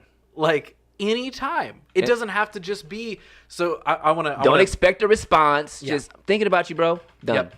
I want to get excited for a second. I want to tell you about a new brand that I'm building actively right now. Let's go. And it's out and it's public. I haven't like officially launched it if I'm talking business speak for a second, but I've been sharing about it. So I'm starting a brand called At Your Service. And it revolves around everything that we are talking about right now because I have learned there's so much value in these things. And so the short of it is it's a custom keepsake book that you would surprise gift to somebody that is filled with a collection of notes and letters written, and I mean like designed. They type them and I design them in, but written by friends and loved ones of just saying what they feel about you. And just essential reminders of, hey, Brian, we might not talk all the time, but this is everything that I think about you. This is how amazing I think you are. This is how you've helped me in ways that you might not understand. And it's loosely based around like the branding of like almost a fake funeral, right? So having some fun with the idea of what would you say to somebody? What would you say in someone's eulogy, right? So let's take a morbid idea, but let's use it now. You said it earlier, and literally I've been like wanting to tell you this when you said this earlier. You said, sometimes I wonder that sometimes people are not going to realize the value that I brought or give me my quote-unquote flowers till I'm dead. Right. I'm literally building a brand around that idea right now. Fire as fuck. Of the name is dope, too. Just, hey. Hilarious. Yeah, play on words, right? Hilarious. And it's like, okay, what would you say at someone's funeral service, right? Again, morbid thought, but say it now. What is it that you don't tell that person? That's what so is it? Some Take people can't say moment. it out loud. You know what I mean? Some No. people can't actually like say it out loud for sure. And everything Genius. that we're talking about of, I don't say that to be like, hey, everybody, listen to this cool business idea. No, I've got. shit's genius though. Shit's fire. But like, I say that to say that I believe so much in what we're talking about, and I literally, that is a part of my legacy that I want to leave. Is I want to build a brand, whether it gets big or it stays small or whatever. I want to promote more people having more of these conversations of me sitting and saying, every couple months I check in with people on my phone. Okay, cool. What if I could develop Take a it to thing, the next level. develop for sure. a thing that prompts people directly Fire. to give a couple paragraphs of everything they feel about a person. Fire. And then that person is surprise gifted this thing. Oh my God. And man, Can't even handle it. That's what I'm doing for my 50th birthday. For my 50th birthday, I'm throwing a flowers party. And I love like that. I'm bringing everybody to like everybody come and like tell me why you love me. Yeah. Cuz when I'm dead, I don't give a fuck. Like Right. here's a microphone. Yeah. This is what I want for my 50th birthday. I'm 50 years old. Why do you love me? Why you been my friend for 35 years? Tell me. I love that. Tell me. Yep. Because I would tell you. Like, tell me. Yep. You know what I'm saying? And that's the thing is like I want in any way, again, big or small, that I can help That's so push fire. people to, and again, that's why I always share the I text people thing with people is not to be like, listen to how nice I am. No, dog. It's, hey, I don't know if you'd ever want to do this, but it brings so many good conversations because, like we were saying, anytime is the right time to do hit it somebody up all the time. and say something positive. Do to you them, just find check yourself in. getting sad when people don't do it to you? I can't lie. I do. Because I do it so much and it's like, I wish the motherfucker would just hit me So, up every once in a while. I feel like I'm not going to say completely gotten over that. Okay. But there was a time period where that was Why like am I always the reach out guy? that was heavy on my mind. Heavy on my mind. Where, in some of my most It ebbs and flows, yes, but like but in some of my most depressive time periods, yeah. sitting, in my one bedroom apartment by Yeah, myself, I yeah. would have the thoughts of yeah. no one needs me, no one wants me. Been I'm here there. by myself, and no one has checked in. And this shit sounds so sad, but like there were days where I would sit and I wouldn't text anybody to see who would talk to me. Oh, I've done that. Right? Are you kidding me? I've done that for days. I have too. Are you kidding me? Yes. For sure. And there's usually only like one or two people Yeah. are the ones that I'm Yeah. like, do I really not fucking get to talk to anybody? No. Like, and again, we're all living life. Life is 100 miles an hour all the time. It's hard for people to be present. We're all doing our own things. I'm not saying, again, I'm the main character of my own story, just as you are yours. Yeah, I better check on Ross more. That's all I'm saying. Fuck out of here with that. But, you know, it's like I've had those periods. And again, I think I'm on the other side of that where it doesn't really bother me. Like, I've become very okay with being the energy bearer, right? That doesn't mean that I want to give it away all the time. How young are you? 31. Okay, that's fine. That's fair. That's fair.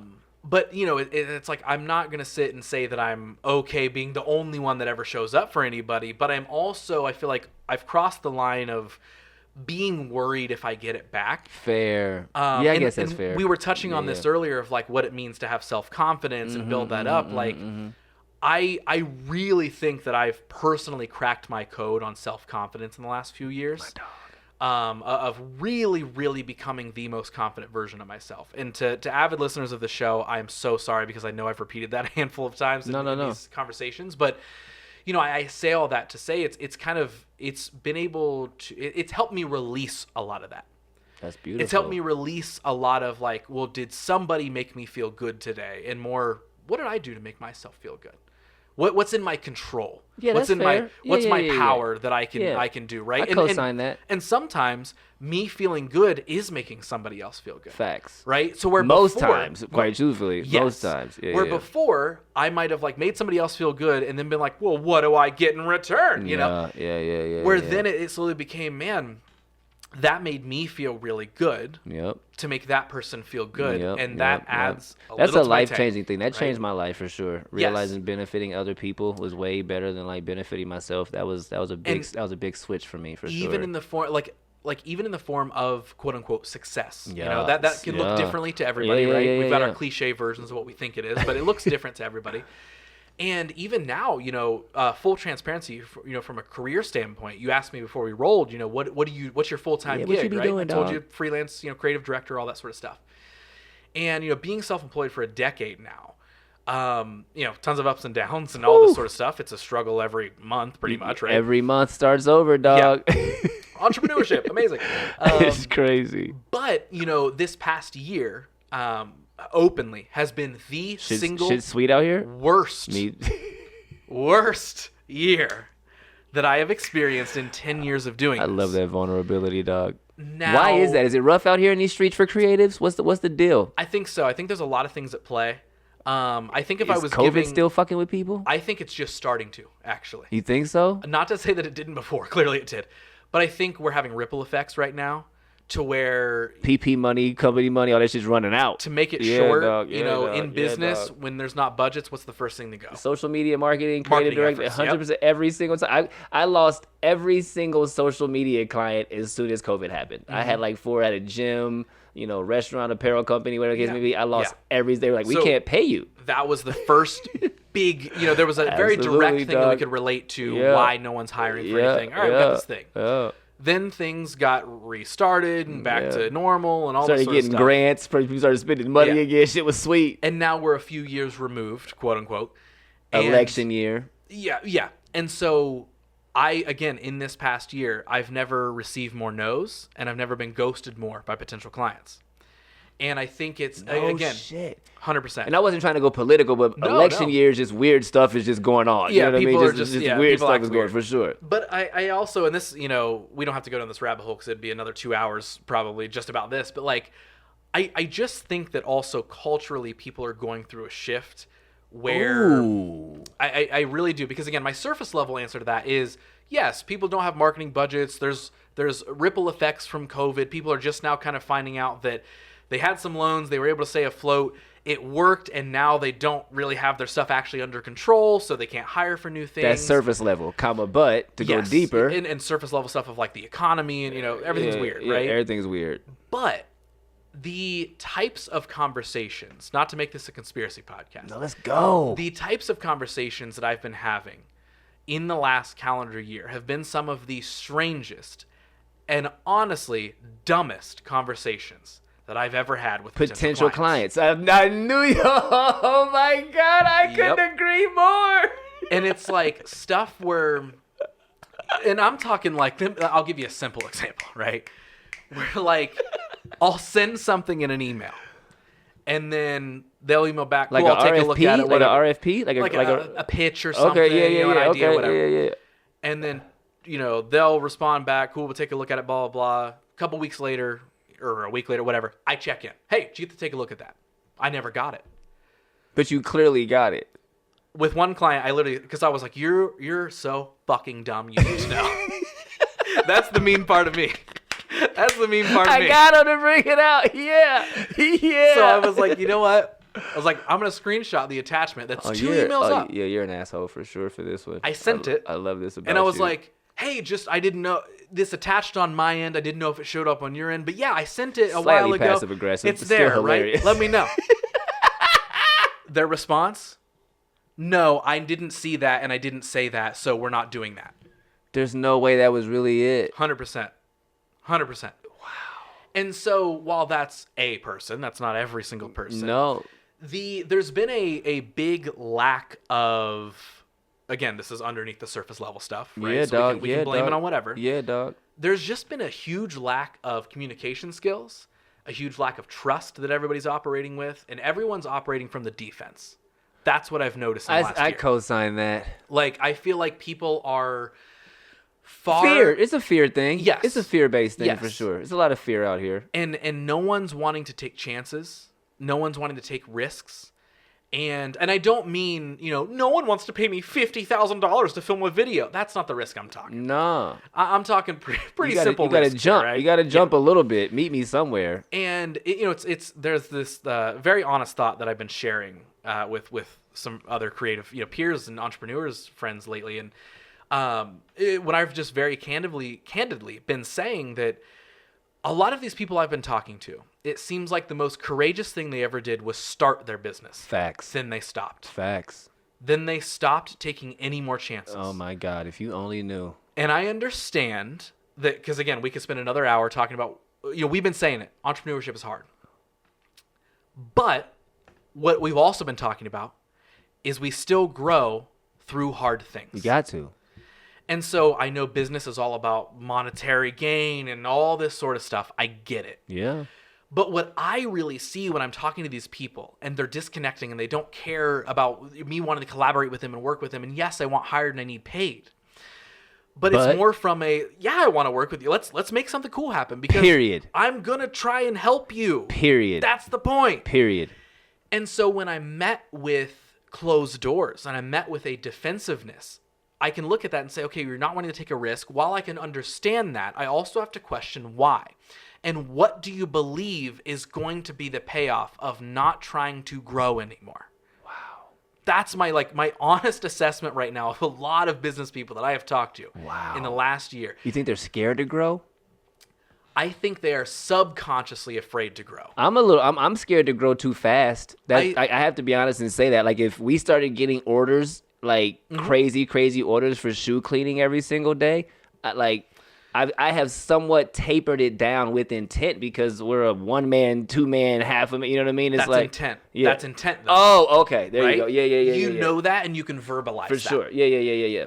When I've had these conversations with potential clients, and I'm asking, well, what would make it work, right? I'm willing to work with you. Oh, that's totally different. What could we do? What do you need? What do you see as the value? And they cannot nail down what the value even was. You have to also understand, and this is just through my perspective lens of creativity, people don't value creativity. And that is another piece of the larger problem. They literally just think that it should just be like this thing. free thing. Just Like, give me the music thing. should be free, video should be free, because they see it all day long. So they 100%. just think that video content, like phenomenal content, creativity and creative direction and helping you explain this brand and your voice and your vision and all of that shit should just be like, You like playing with a camera, you like right? playing with the camera. Turn You it like on. pictures and editing. Like, It's like, no, it's actually, this- if we were having a real conversation, I don't love having the camera in my hands.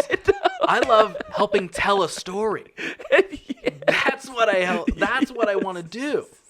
So it's like, I want to grow the brand in that way. So people are scared and people don't value creativity. People don't value creativity. Yes. And people don't necessarily value authenticity to some capacity either. Yes, and that's a problem. I would also, I would also Just being add honest. in that we said this earlier, that life is moving fast for everybody. It seems like everything's on fast forward all the time. Fast, cuz.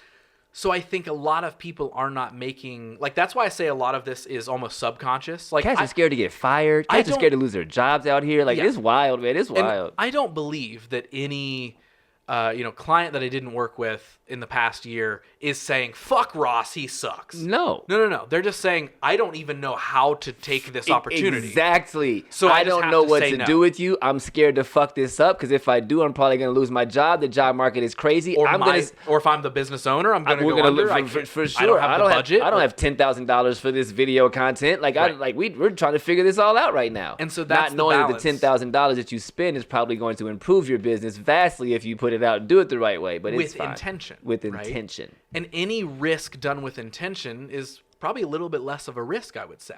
Wow. Because you kind of know. You know what to expect. You know you might fall on your ass. So then Yeah. you can kind of be prepared for it, right? That's fair.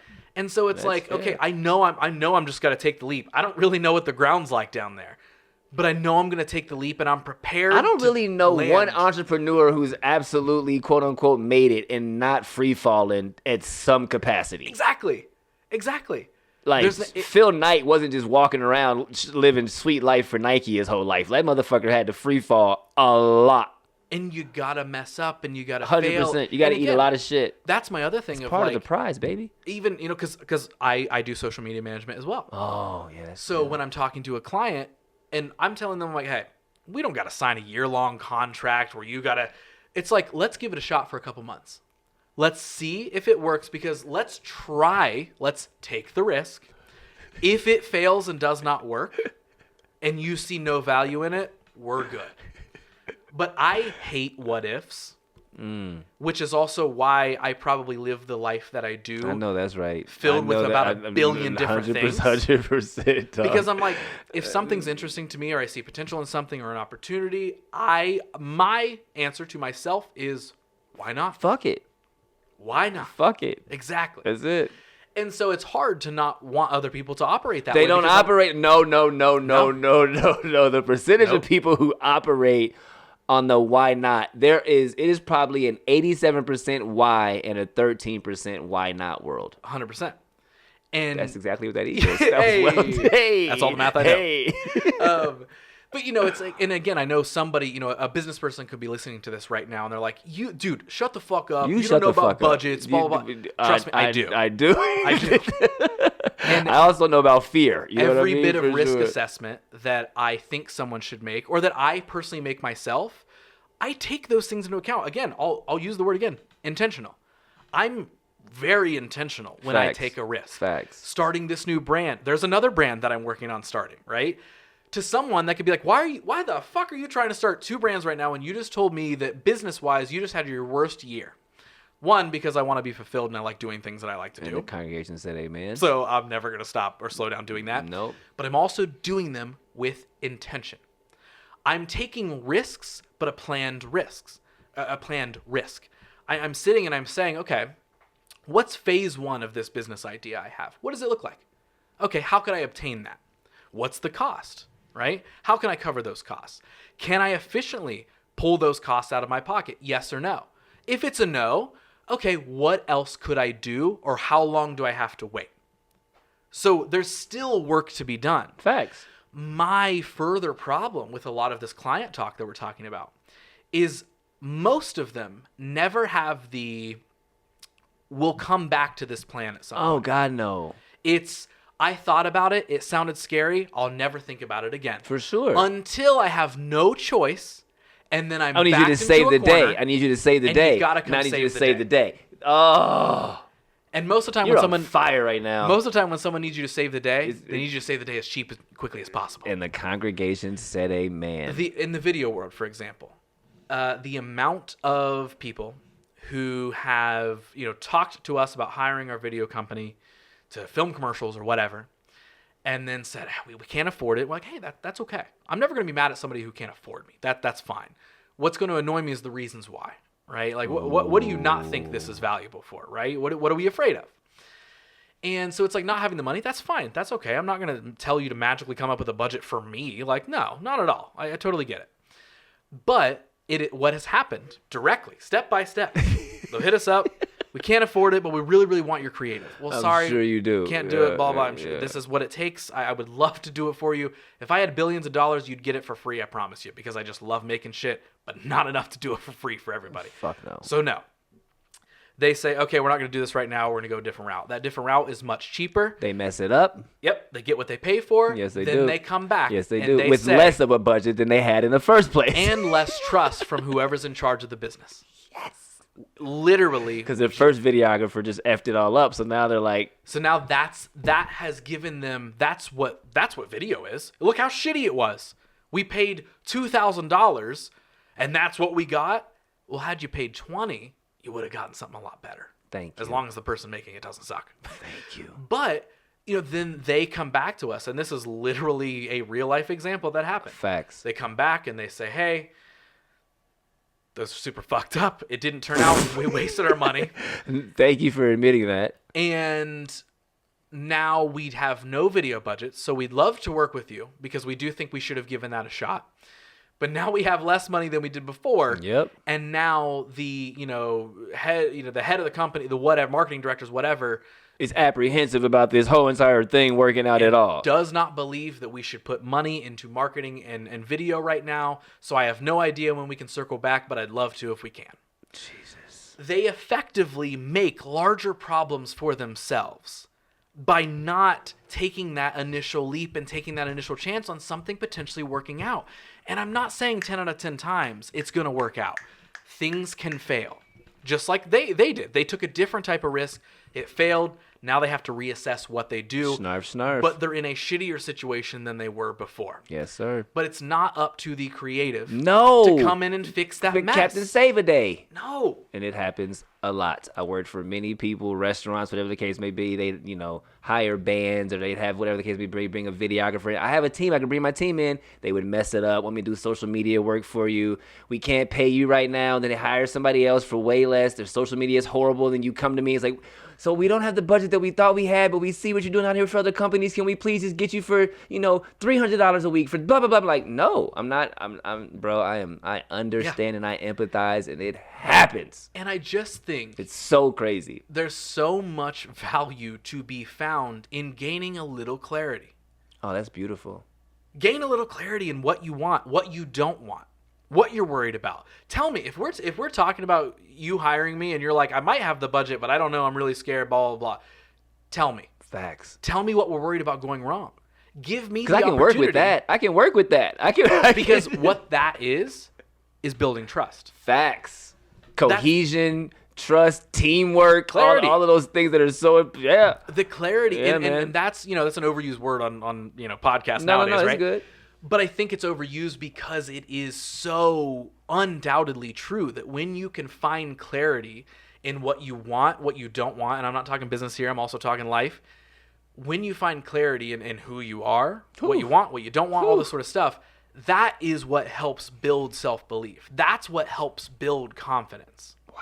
When you can identify, that's facts. When you and I went through the things in our individual lives of realizing that one day we did not want to be famous because we realized what famous actually kind of meant, and we didn't really care about that anymore. That's clarity. Yeah. Because then that helps us refocus and recenter on who we really want to be. Facts.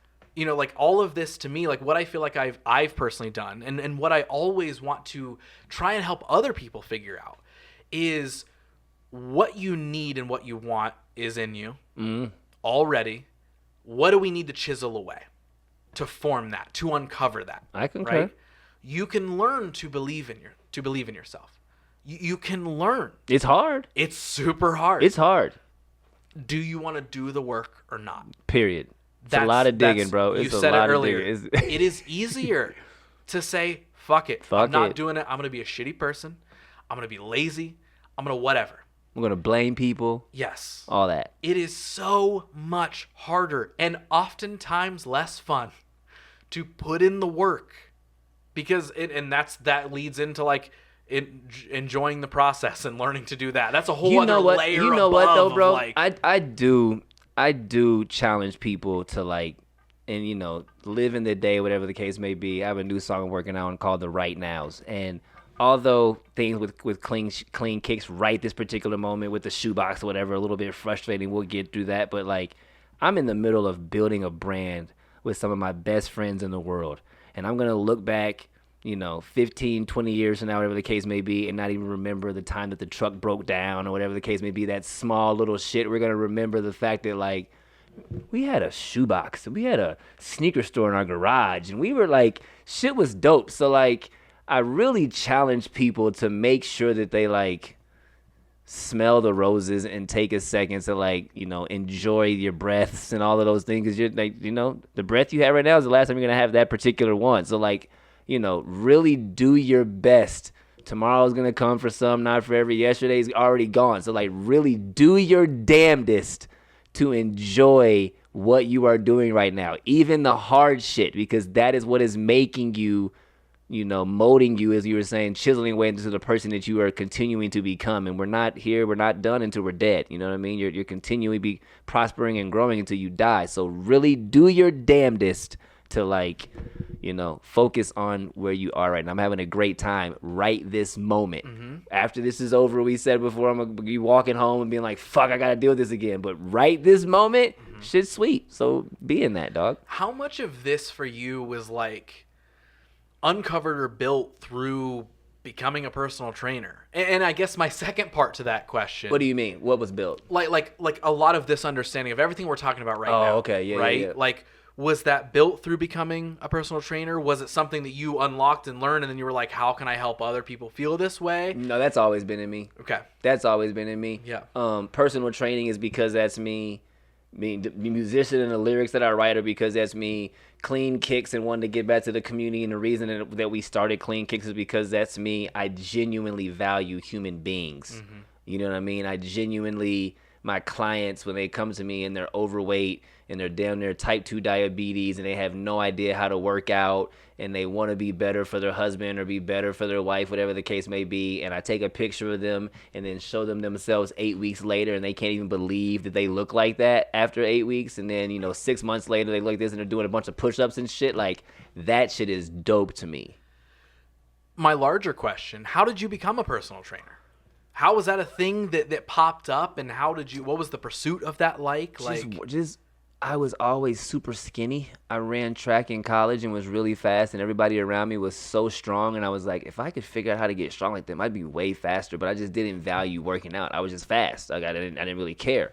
And, it started with wanting to get girls. Like, girls don't really care about the skinny dude. They want to see the big, strong dude. So I started getting stronger, and then a couple people said, hey, bro, let me work out with you.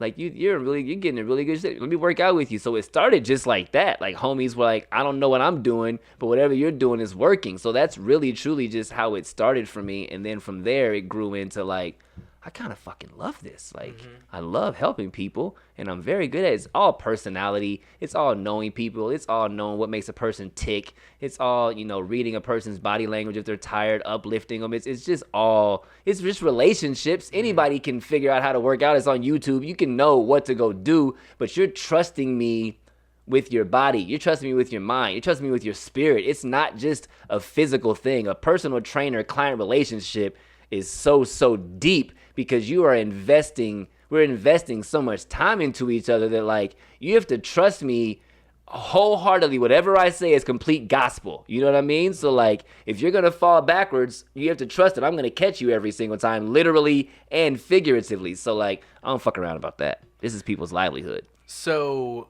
the gym has become a major part of my life. Oh, word up, bro. Word up. That has been a huge part of my personal confidence journey. Word up.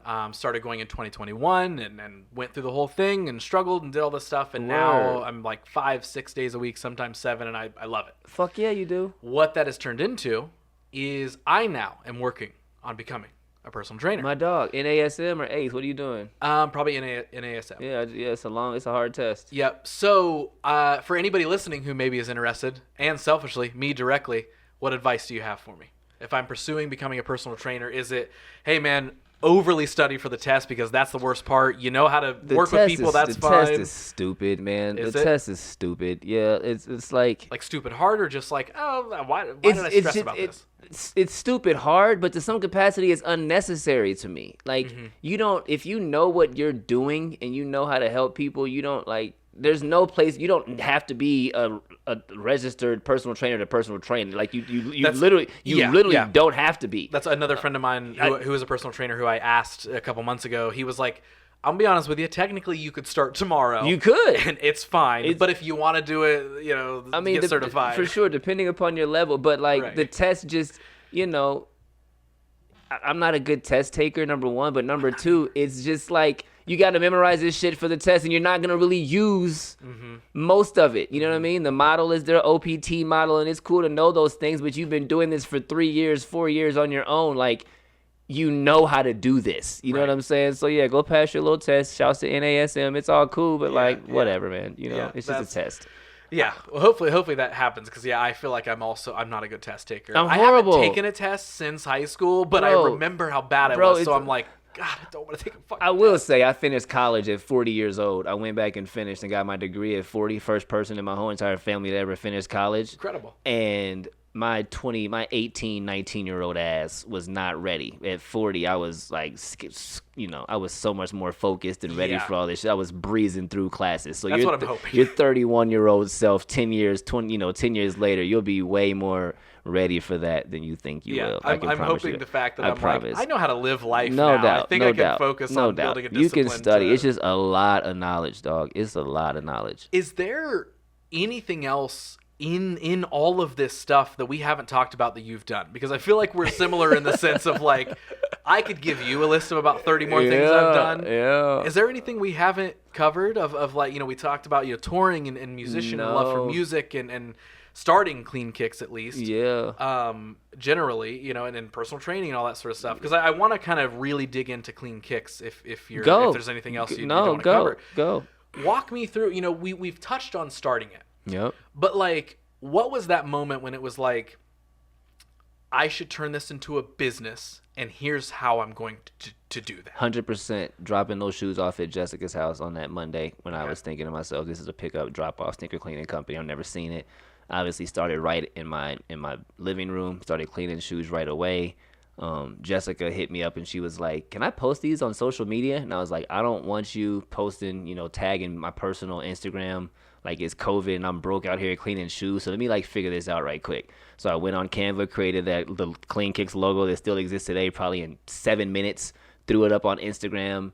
Ross, I hit up like 50 of my friends, said, go follow this real quick, posted some shoes. But I realized pretty quick, like, this is the first thing that I've ever done that I can see the monetary value, because everything else is dream chasing. Rap, hip hop, all of that stuff is just like chasing a dream. If you make it, you make it. If you don't, you don't. This is the first thing I've ever done in my life, my own, that I can say, holy shit, I actually see like a real monetary value, but also a need. More importantly, a need. If you can fulfill a need, the monetary shit will come. You know what I'm saying? So like, that's when the light bulb went off.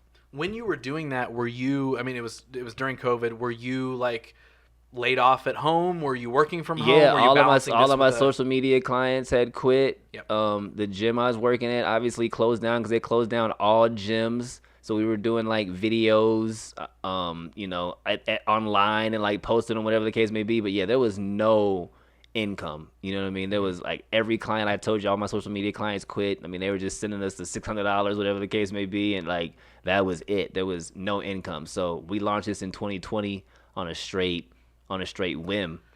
Was there ever a period of time where did you have to go back to balancing Clean Kicks with what I'll call a regular job? Yeah, and to some capacity, I wish that I didn't stop. I left the gym in this past January. They were paying me really, really well, but there's only so much that a person can take.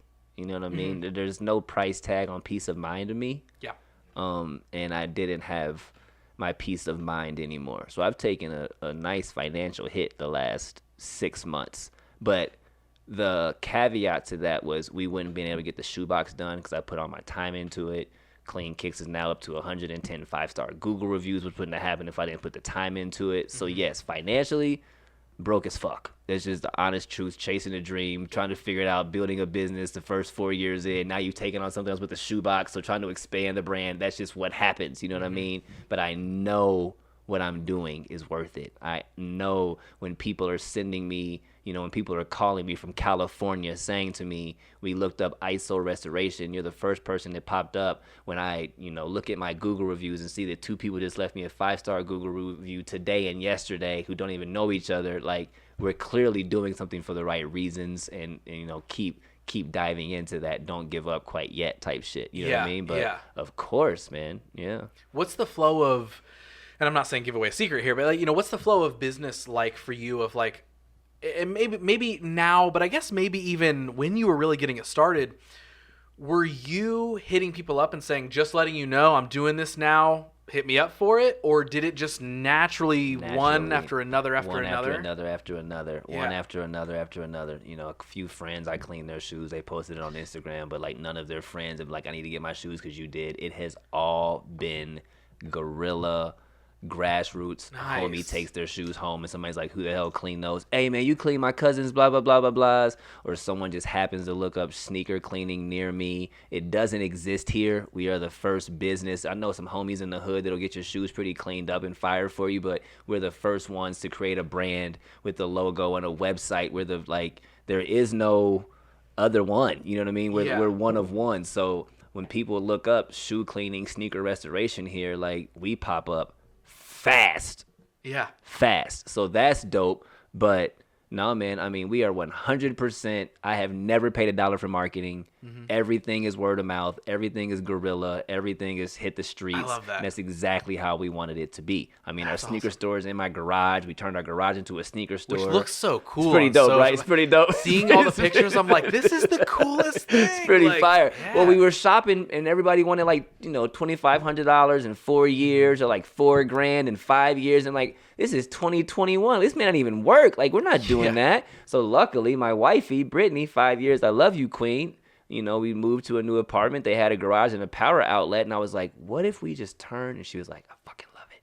So That's we turned awesome. it into the shop. And now it's a write-off. And, the shoebox, once that's back up and running, everything is guerrilla. Everything is guerrilla. Those are Everything. intentional risks that I'm talking about. Exactly. You can identify. Exactly. I want to take the risk of starting this business, but I don't think it's smart for me to commit to Take a over $4,000 $4,000 overhead and shit. Exactly. We're not. That's not smart. Yeah. That's just not smart. So you guys are operating out of garage. Yeah, man. I love that. It's And so dude, dope. It looks It's so cozy. You would here's- never know. Here's the thing. I literally was about to say, I don't actually know if I knew it was your garage, because visually online looks like a small store. Bro, people walk Like- in there, Ross, and they be like, I swear to God, the amount of people to be like, this is the dopest shit I've ever seen in my entire life. I Yeah. mean, it's like you wouldn't even, And you it's would so never cool know. that you have full control over that. Yeah, man. Like, you control that. Yeah. There isn't a, like, because here and there I'll hear a couple stories of business owners kind of losing their spot because all of a sudden the landlord is just like, we don't want this anymore. We're going to cut your lease. Facts. Or we're going to raise it's your gonna rent. or we're gonna- right? Yeah. And now you're in this thing where it's like, do I pay double what I was paying, or do we try to find a new space right now, whatever the case may be? Like, yeah, you can raise my rent a little bit, but this is still going to be what this is going to be. Like, Right. Yeah. So now Exactly. it's to the point that we're damn close to like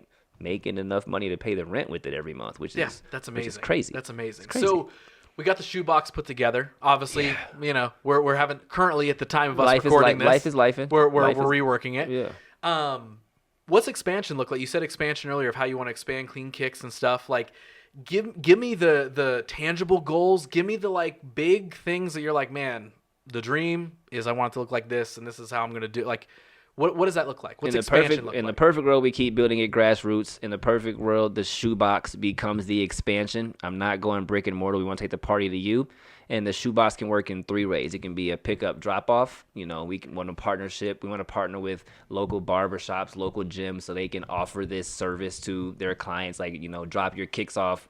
We'll pick them up, drop them back off a week later. That works. We can be an experiential marketing experience where we pull up, we bring a DJ, I MC an event. We can be as big or as small as you want us to be. And then thirdly, there's just the flat out marketing component with the shoebox. I mean, our storefront right now is in our garage, so there's no drive-by traffic. We can take that truck out, park it anywhere on High Street, and hang out for the day, open it up, and hang out, eat some lunch, and people are driving by, taking pictures of our QR codes all day long. They're like, what in the hell is going on in here? So there's those 3 capacities. And right now, that's really enough for me. Like, I don't need a brick and mortar. You need a franchise. Like, I'm not. You don't want to be famous, I'm not dude? trying. You know what I'm saying? Like, you guys are doing too much. I'm not trying to franchise Clean Kicks because, truthfully, I don't want somebody in Tennessee fucking up my brand. Like, I'm not trying to launch one in Cleveland and have the people up in Cleveland. I got to go travel back and forth to make sure that you're running this the way that it's supposed to be run. You're not messing up the brand. So, we'll keep the shop open in the garage. We'll get the shoebox back up and running very, very soon, and that really is the expansion to me. That's awesome. That's the dream. That's the dream. Do you guys? Because I know shoebox is a relatively new thing that you've got operational. Are you guys gonna do festivals and markets and stuff like that? That's the goal. That's the goal. Events pop up. I mean, you open it up. I don't know if you saw pictures, and I'll show you offline. But you open it up, and it's a shoe store in there. I mean, there's shoes on the wall. There's apparel for sale. There's art for sale. I mean, we did it right to where it's an experience. It's not just like a pickup, drop off, you open it up and it's empty. I mean, Here's you our climb table those and our stairs. tent, No. Yeah. You climb those stairs and you walk up in the shoebox and you're like, this is like, there's posters on the wall, art on the wall, shoes for sale, apparel over here. We took that little space and turned it into a pretty fire-ass little shoe store, dog. It looks so sick. It's Again, pretty fire. I've seen it digitally, but it's like those photos and everything. It's Yeah, from the recent launch or soft launch you did. Like, yeah, man. It looks so dope. We're trying. Now, honestly, I was kind of like, oh, cool. Well, like, now that this is a thing, I'm kind of glad we didn't record a few months ago. Because now I'm like, we got this new phase to talk about. Like, me too. I told Brittany that same thing. Like, we would have launched, we talked, 3 months ago, and my daughter as well. I told her we wouldn't have had, there's so much stuff we probably wouldn't have been able to touch on. So, big ups to Bell's Palsy. This episode is sponsored by Bell's Palsy. Man, last couple questions for you, and we will wrap this thing up. Anything. Because I know we could sit here and For I hours, guarantee, for sure. as we are Good forming vibes. this friendship Yeah, right good now vibes, that bro. everyone's hearing, Good vibes. we could Good sit here and vibes. talk Easy for flow. Easy hours flow, for sure. upon hours. Do you smoke weed? Are you 420 friendly? Where you at on that? So friendly, yeah. Like Yeah. I don't care what anybody does, but actually I don't do anything. Actually, never have.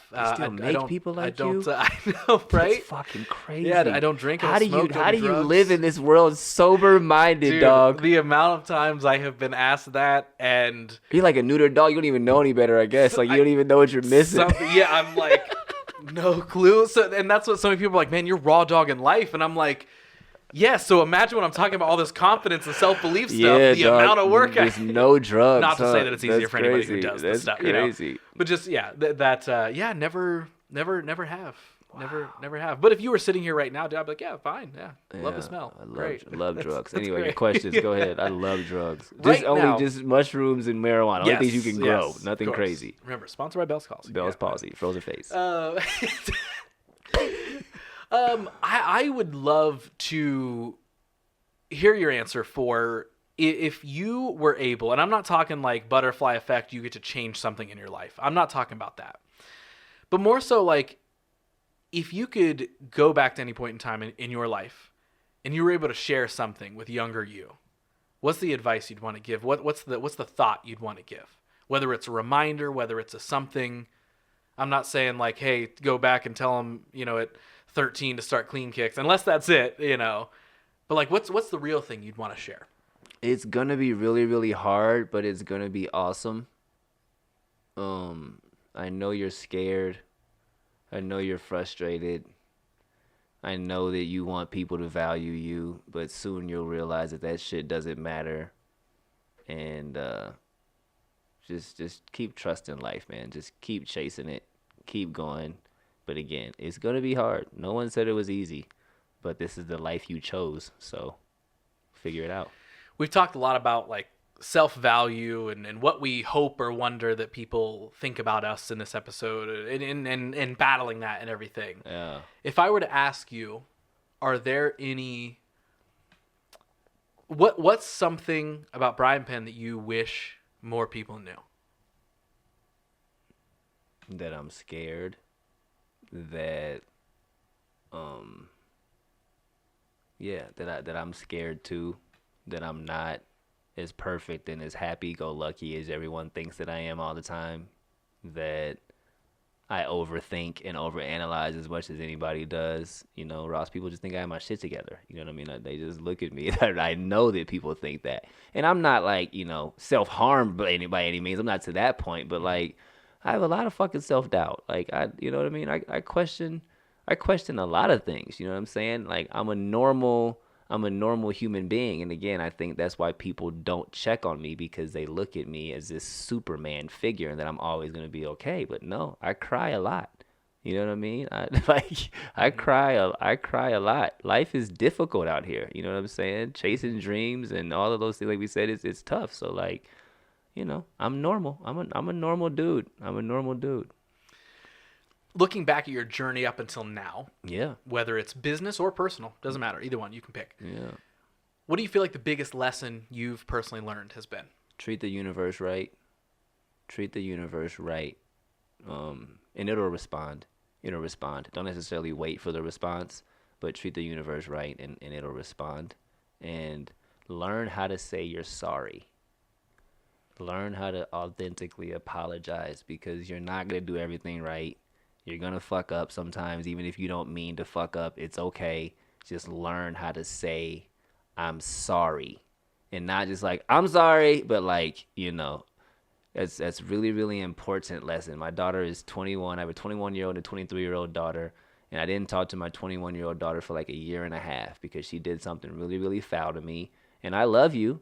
And I'm your dad, and I'm always going to be here, but I'm your parent first, and it's my job to teach you these fucking lessons. And if you can't learn how to say you're sorry to me, you're going to be fucking up life forever. Because it took me till I was like 35, 36 to figure this out. So while you're 20, let's learn this lesson. It's my job to teach you this lesson. It's my job as a parent to teach you this lesson. So if that means that I don't have to talk and I have to not talk to you for a year and a half or 2 years, whatever it takes for you to learn this lesson, we're going to learn this lesson. So like, learn how to say you're sorry. It's so important. Speaking of learning lessons, what's your number one piece of go-to advice for other creatives and entrepreneurs?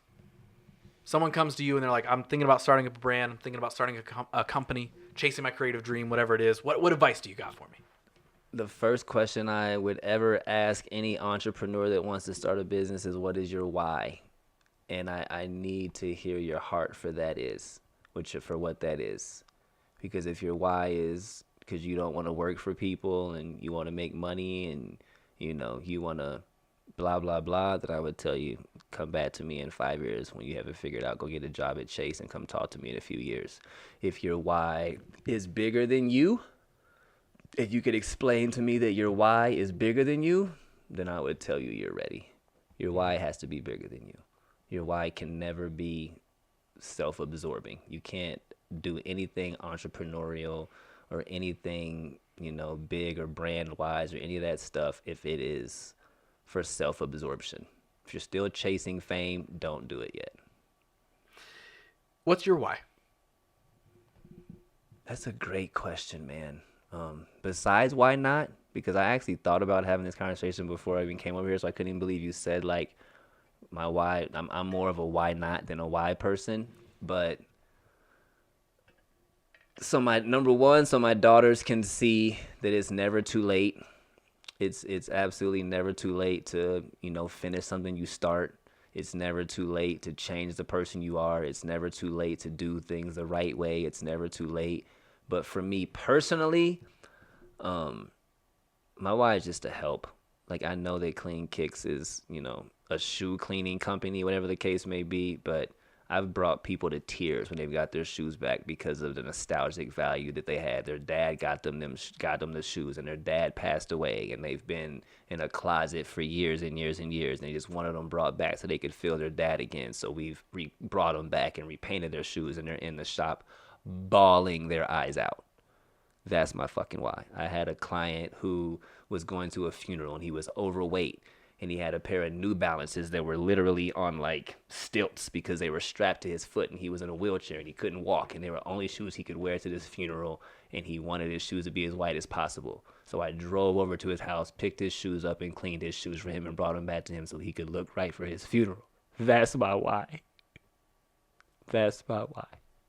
It's so much bigger than me. You know what I mean? I If your shoes aren't clean to my level of standard, you get them back for free because they didn't come to the level of cleanliness that we stand for. My why is for the city because it's not here.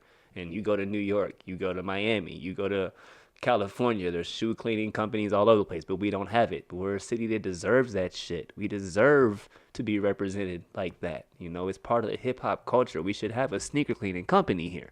So I just happen to be that vessel. That's my why. So much bigger than me. Dude, this has been such a good conversation.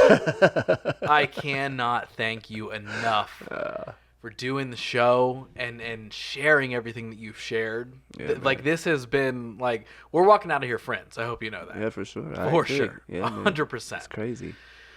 I have one final question for you. Anything. I end every one of these episodes with the same question. Yeah. So now it's your turn. Yeah.